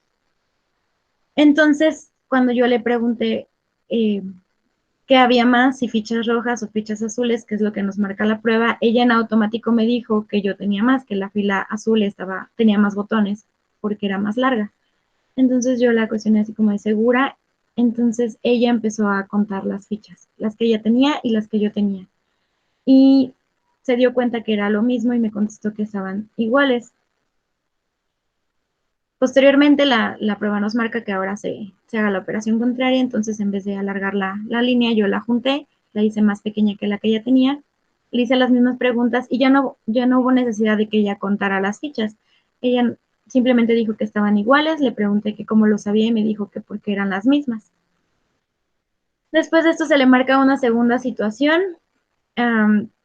y en vez de, con los mismos botones, en vez de hacer líneas, ahora la prueba nos pide que se haga un círculo, entonces yo con los botones azules hice un círculo, primero grande, y le solicité que hiciera el mismo, ella lo pudo hacer, pero se le complicó un poquito, no en la cuestión como en la cantidad de botones, yo nuevamente usé 8, ella también usó 8, pero sí en la cuestión del espacio, porque ella veía que su círculo quedaba un poco más reducido, y ella me decía, es que no es igual, y lo deshacía todo y lo volvía a hacer hasta que ya le quedó como del mismo tamaño. Entonces, la prueba pues nos pide nuevamente que se le hagan las preguntas sobre qué hay más. Y ella ya no tuvo necesidad de contarlo, me dijo que eran los mismos y cuando hice mi círculo más pequeño fue como la misma respuesta. Tienen la misma cantidad de fichas. Entonces, pues fue como la aplicación de la prueba básicamente en eso. Y bueno, el alcance descriptivo que tuvo esta práctica, pues fue justamente identificar el nivel de conceptualización del pensamiento lógico-matemático en el que se encontraba la participante y, bueno, los aspectos éticos que se tomaron en cuenta fue explicarle el procedimiento y los objetivos de la prueba a los padres de la menor y solicitarles justamente su consentimiento tanto para la realización como para la divulgación de los datos obtenidos para fines educativos, por los cuales pues no tuvieron ningún problema. Y ahora, como resultados y conclusiones, podemos obtener que, bueno, de la primera actividad de la prueba es posible concluir que la niña pues se encuentra en el segundo estadio que se marca ahí, denominado colección o figural, en el cual pues los niños comienzan a realizar colecciones pequeñas y separadas del conjunto total. Y bueno, dentro de este estadio existen 3 niveles de los cuales podemos ubicar a nuestra participante en el segundo, que se denomina colecciones abarcativas, ya que pues pudo hacer agrupaciones correctas en un primer momento, pero pues se le dificultó un poco entender que podía hacer más divisiones usando otros criterios. De la segunda actividad, pues es posible notar que la niña se encuentra en el tercer estadio, y bueno, aquí su mamá me hizo un comentario en el cual pues me hizo saber que con su maestra habían estado trabajando justamente pues estas como clasificaciones, ya que la maestra les había pedido ordenar ciertos objetos y figuras por tamaños. Sobre todo me contó de unos como popotes que estuvieron ordenando en clase, bueno, obviamente virtual, y que tal vez por eso se le facilitó mucho hacer este ejercicio. Y bueno, ya finalmente, respecto a la tercera actividad, pues es posible determinar que la niña se encuentra en el nivel de respuestas intermedias, ya que contestó bien la mayoría de las veces, sin embargo, pues dudaba cuando juntaba o separaba las fichas, teniendo que proceder a contar para verificar, pues justamente la información. Y bueno, estas son mis referencias. Les agradezco mucho su atención. Y pues esto sería todo por mi parte. Muchas gracias, Guadalupe. Agradecemos tu participación. Vamos a dar la voz a nuestra compañera psicóloga María Camila Ibarra.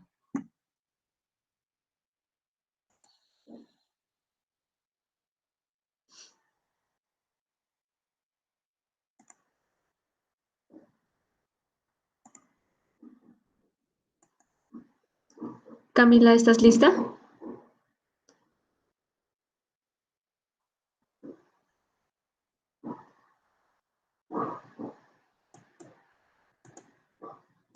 Bueno, en lo que se prepara nuestra compañera Camila, vamos a darle la voz a nuestra compañera, la psicóloga Adriana Yosajandi Martínez Rangel. Hola, gracias, Vale. Buenas tardes. Buenas tardes.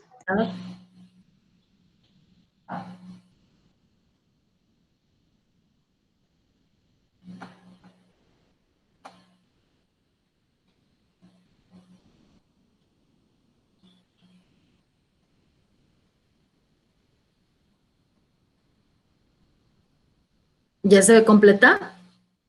Sí.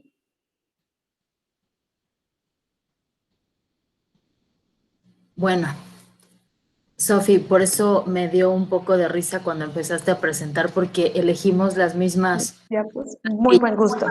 Muy buen Tenemos gusto, buen gusto, decía, pues. ves, coincidimos, somos afines.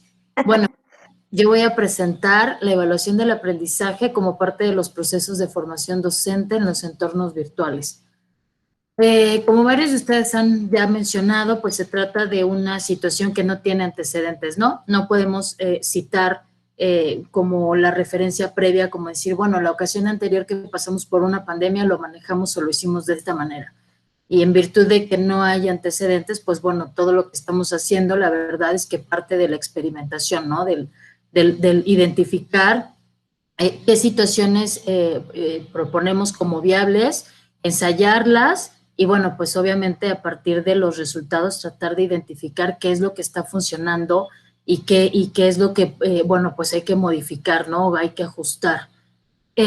Probablemente de los escenarios que se ha visto sujetos a más ajustes o más modificaciones, pues es el escenario educativo.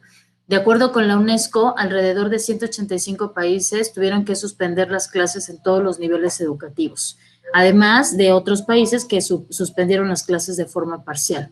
Esto implica, hablando de números, que más de 1.500 millones de alumnos han modificado sus procesos de aprendizaje y 63 millones de docentes se han visto afectados. En el caso específico de México, tenemos más de 254,000 planteles que representan 30 millones de alumnos de educación básica, esto es preescolar, primaria y secundaria, y educación media superior, que es la preparatoria, los bachilleratos, que bueno, que se han visto afectados con este asunto de la pandemia, ¿no? Lo anterior representa un desafío para poco más de 1.6 millones de docentes que se han dedicado a preparar clases y materiales orientados a facilitar la continuidad del proceso educativo. Les decía, pues yo creo que todos hemos visto cómo hemos pasado por diferentes etapas, siendo estudiantes, por supuesto, de un primer semestre, o el ciclo escolar anterior, donde, pues bueno, las escuelas estaban haciendo como estos ensayos, ¿no? De ver qué funcionaba, los alumnos y los maestros adaptándose.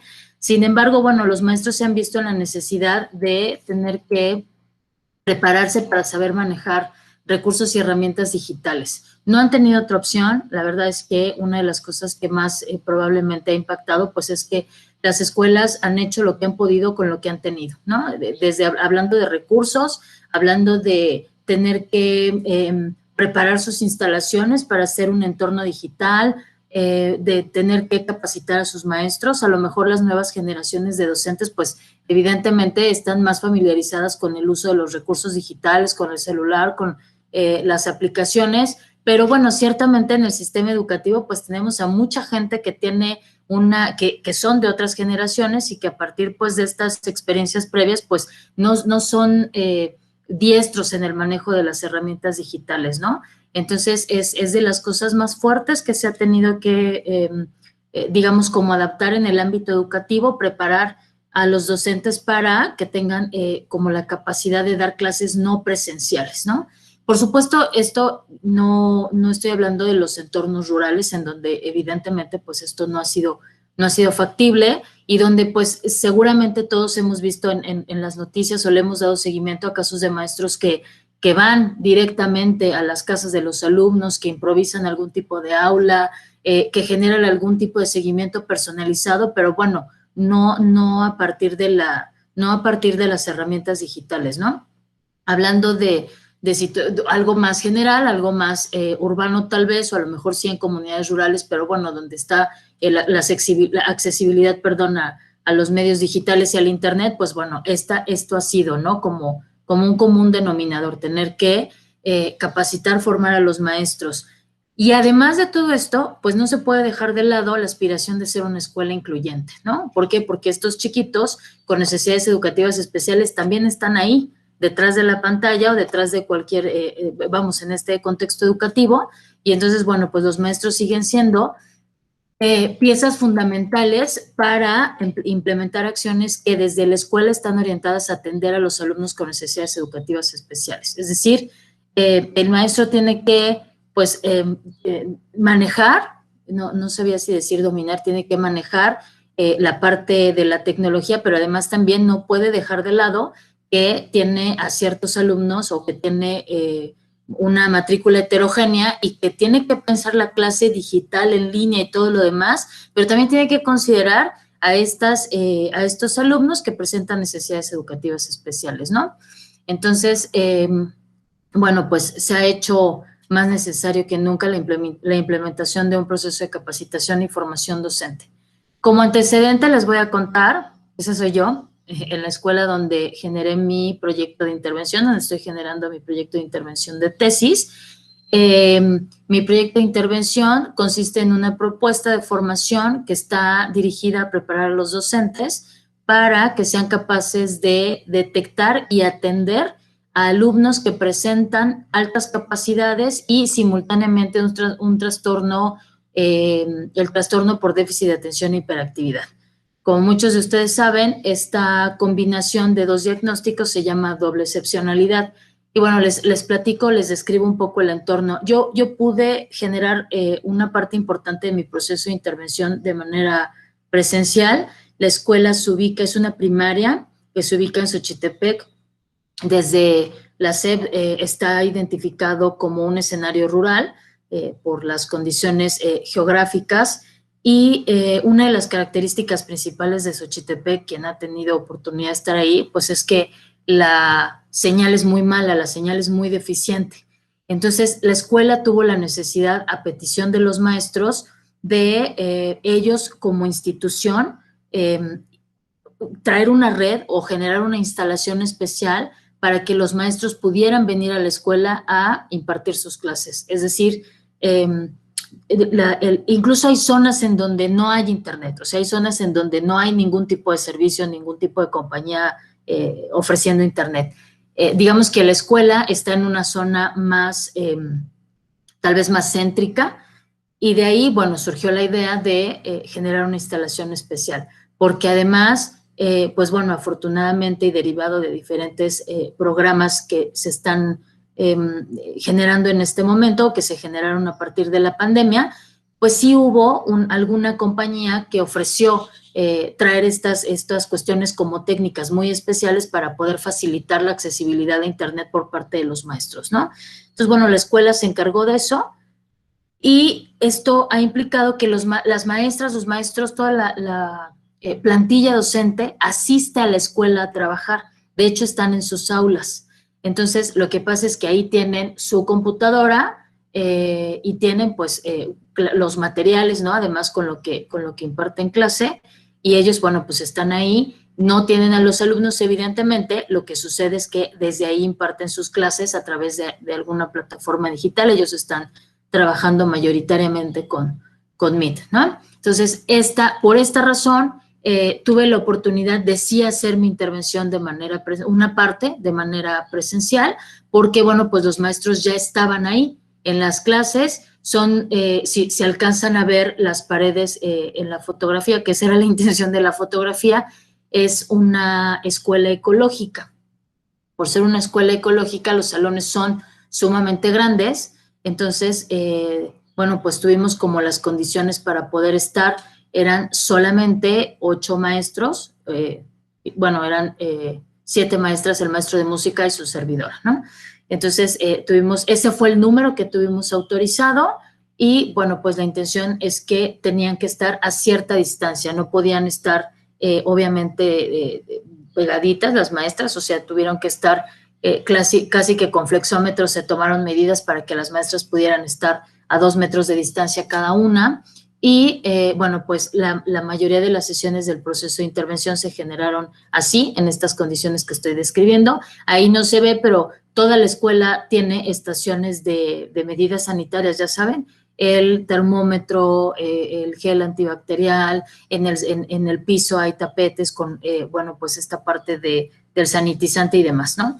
Entonces, ahí no se ve porque es una parte donde, bueno, no se ve el acceso, ¿no? Pero ahí está, todos los salones tienen esa estación, aunque es para uso individual, todos los salones están implementados de manera igual y evidentemente pues hay una gran estación entrando, hay una enfermera y entonces, bueno, pues ella es quien se encarga de generar el acceso, ¿no? El protocolo de ingreso a la institución y de estar monitoreando que efectivamente se resguarden las medidas sanitarias que ya todos conocemos. Las sesiones que pude realizar evidentemente dependieron del semáforo.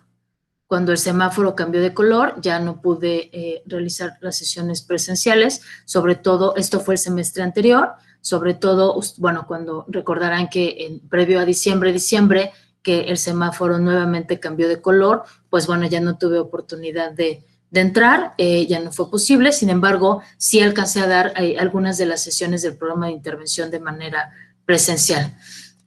Bueno, hablemos rápidamente de la doble excepcionalidad. Sofi, te quedan 4 minutos. Ok, bueno, es la coexistencia de una alta capacidad con un diagnóstico de discapacidad o trastorno de aprendizaje. Existen varias combinaciones. Yo trabajé con la combinación que es alta capacidad. Quiero decir que la doble excepcionalidad, perdón, es un subtipo de la alta capacidad. Entonces, en uno de los extremos siempre vamos a encontrar la alta capacidad. Y bueno, la combinación con la que yo trabajé es trastorno por déficit de atención e hiperactividad. Son alumnos que poseen características muy similares a los estudiantes con altas capacidades, como el razonamiento abstracto, una variedad de intereses importante, fluidez verbal y una alta creatividad, pero simultáneamente presentan pues rasgos de inatención, de hiperactividad e impulsividad. Después del taller se consideró pertinente aplicar un proceso de evaluación del aprendizaje que permitiera identificar el nivel de comprensión de los objetivos estipulados al principio. Es decir, la intervención como tal tenía ya considerado una evaluación diagnóstica, evidentemente al principio del taller, y una evaluación formativa en todas las sesiones del taller. Sin embargo, no tenía considerado una evaluación sumativa, así es que eso fue lo que se trabajó. El objetivo general, identificar el nivel de logro de los aprendizajes estipulados en las intenciones educativas. Objetivos particulares, bueno, fue diseñar 2 instrumentos de evaluación objetiva del aprendizaje, conocer el grado de comprensión de los contenidos temáticos del taller y generar indicadores de evaluación de cada uno de los participantes. La metodología, bueno, cuantitativa, participantes, los docentes que ya estaban identificados y que imparten clases a los alumnos doblemente excepcionales y que fueron parte del taller de identificación y atención de estudiantes doblemente excepcionales. El escenario, la escuela primaria que ya les cuento en el municipio de Xochitepec. Y esto, bueno, pues se diseñaron al interior del seminario que nos impartió la doctora Denise Tinser Gómez. Hicimos, bueno, yo hice 2 instrumentos, un examen objetivo con 10 ítems de opción múltiple y una prueba tipo PISA a partir de un estudio de caso con 12 ítems, 6 ítems de opción múltiple y 6 ítems de preguntas abiertas. Ambos instrumentos fueron aplicados o se desarrollaron mediante la aplicación, la herramienta de Google Formularios. Y bueno, aquí presento el análisis, bueno, se hizo un análisis de estadística descriptiva, perdón. Los instrumentos fueron enviados de manera individual a través de los correos electrónicos que nos proporcionaron, que me proporcionaron al inicio del taller. Aquí la estadística de los 2 instrumentos. La primera columna es del instrumento 1, la segunda columna es del instrumento 2. Aquí podemos ver la mediana moda y la desviación estándar. Y bueno, se hizo un análisis de confiabilidad. En el caso de los 2 instrumentos, mostraron un índice de confiabilidad por debajo del estimado conveniente. por lo cual pues se considera que ambos instrumentos presentan errores de construcción. Quiere decir que, bueno, a manera los dos instrumentos tuvieron un impacto favorable en las participantes, bueno, y el participante del taller, porque finalmente, bueno, pues tuvimos como este indicador que nos permitió identificar el nivel de logro. Pero bueno, por otro lado, pues estos números lo que me permiten aprender y que comentamos en el seminario, pues es primero que elaborar un instrumento de evaluación objetiva, pues es un proceso complejo. Elaborar un instrumento como tal es un proceso complejo, la verdad es que no es cualquier cosa. Y lo segundo es que es como muy pertinente tener la oportunidad de realizar pilotos, ¿no? O sea, que cuando haces un instrumento de evaluación, siempre consideres que requieres pues por lo menos alguna etapa de pilotaje, ¿no? Para poder identificar qué situaciones son pues en la redacción y sobre todo en el contenido temático, cómo hacer que efectivamente funcione a la hora de redactar preguntas, ¿no? Entonces, digamos que la experiencia pues son estas dos partes que acabo de mencionar. El asumir que es un proceso complejo, que sí requiere pues de un proceso, o sea, que debes como de sentarte a diseñarlo bien. Y la segunda parte, pues es que sí es importante tener esta oportunidad de ensayarlo antes de considerarlo ya como un instrumento formal. Y bueno, pues no una vez, la verdad es que pues cuantas las veces que sea necesaria probarlas para que tengas un instrumento confiable. Eso es todo.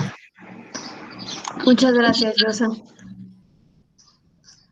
Y para finalizar, le vamos a dar la palabra a nuestra compañera Camila.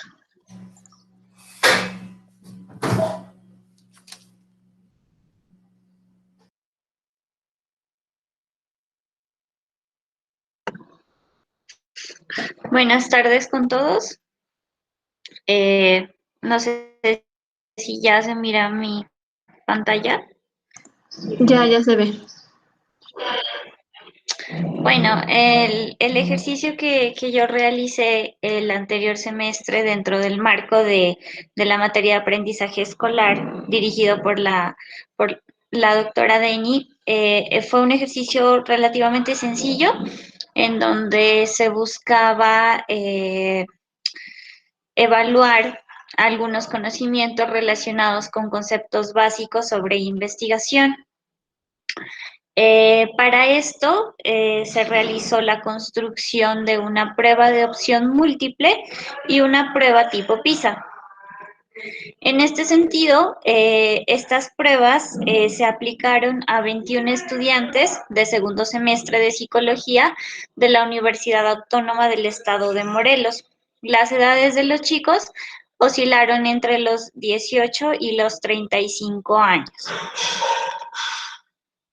Bueno, en sí el marco del trabajo que se realizó estuvo enfocado en la construcción de estas pruebas, que si bien lo que se buscaba era evaluar ciertos aprendizajes de los chicos en cuanto a conceptos básicos de investigación, era más que todo como mirar en un primer momento en qué puntos se encontraban los chicos en cuanto al aprendizaje que han tenido de estos conocimientos.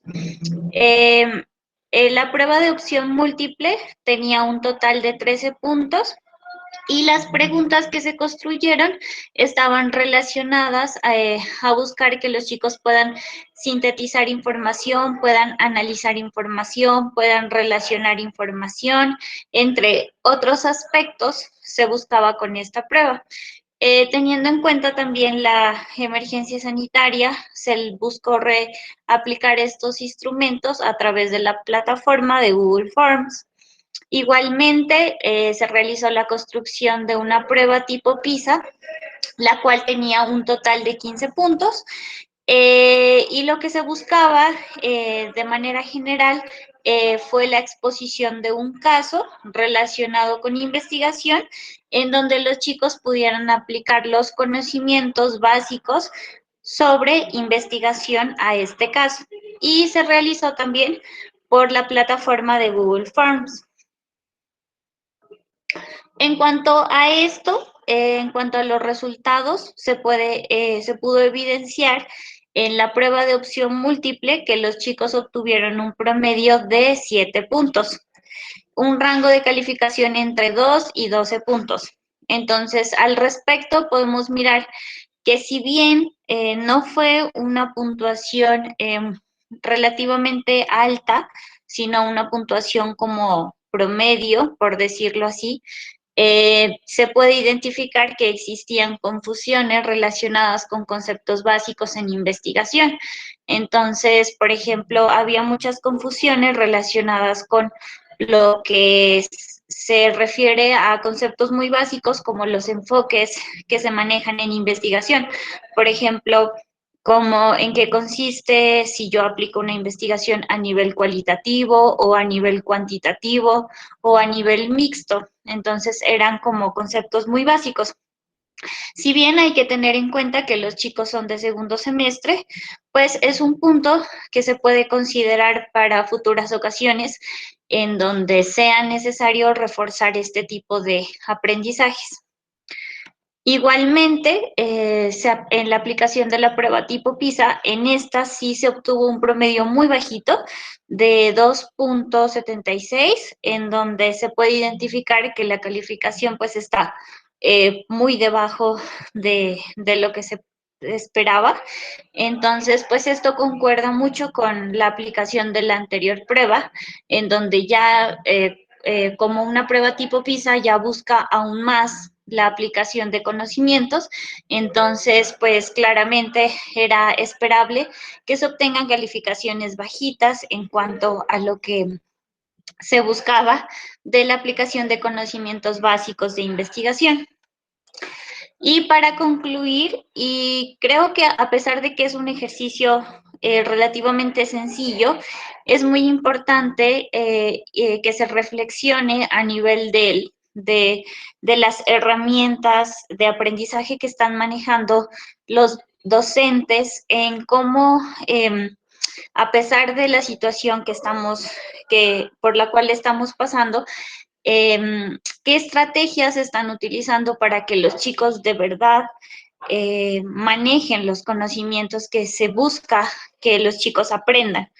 Porque si bien se entiende que si no tenemos unas buenas bases, es mucho más difícil poder llevar a cabo ya aplicaciones de lo que nosotros hemos aprendido.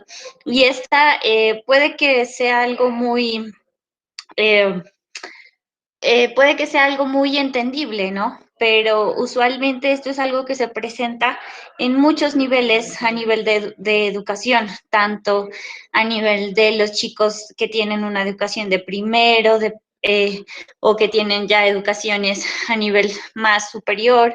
Entonces es algo muy importante de que se evalúe y se reflexione mucho acerca del trabajo que se está realizando y de los objetivos que se tienen en cuanto al aprendizaje. Y bueno, muchas gracias. Este era el trabajo que se desarrolló en cuanto a la práctica de educativa. Muchas gracias, Cami. Les agradecemos a todas nuestras compañeras por su participación. Y bueno, con la participación de nuestras compañeras terminamos y concluimos el día de hoy el programa del 7º Foro de Prácticas. Los esperamos el día de mañana a las 9 de la mañana y les recordamos que continúa la votación para los videos que están en YouTube. Mañana será la premiación para el video que tenga más likes. Que tengan bonito día. Gracias, chicos. Nos vemos mañana. Muchas gracias a todos Adiós. por su participación. Gracias. Nos esperamos Hasta mañana a partir de las 9 de la mañana. Gracias.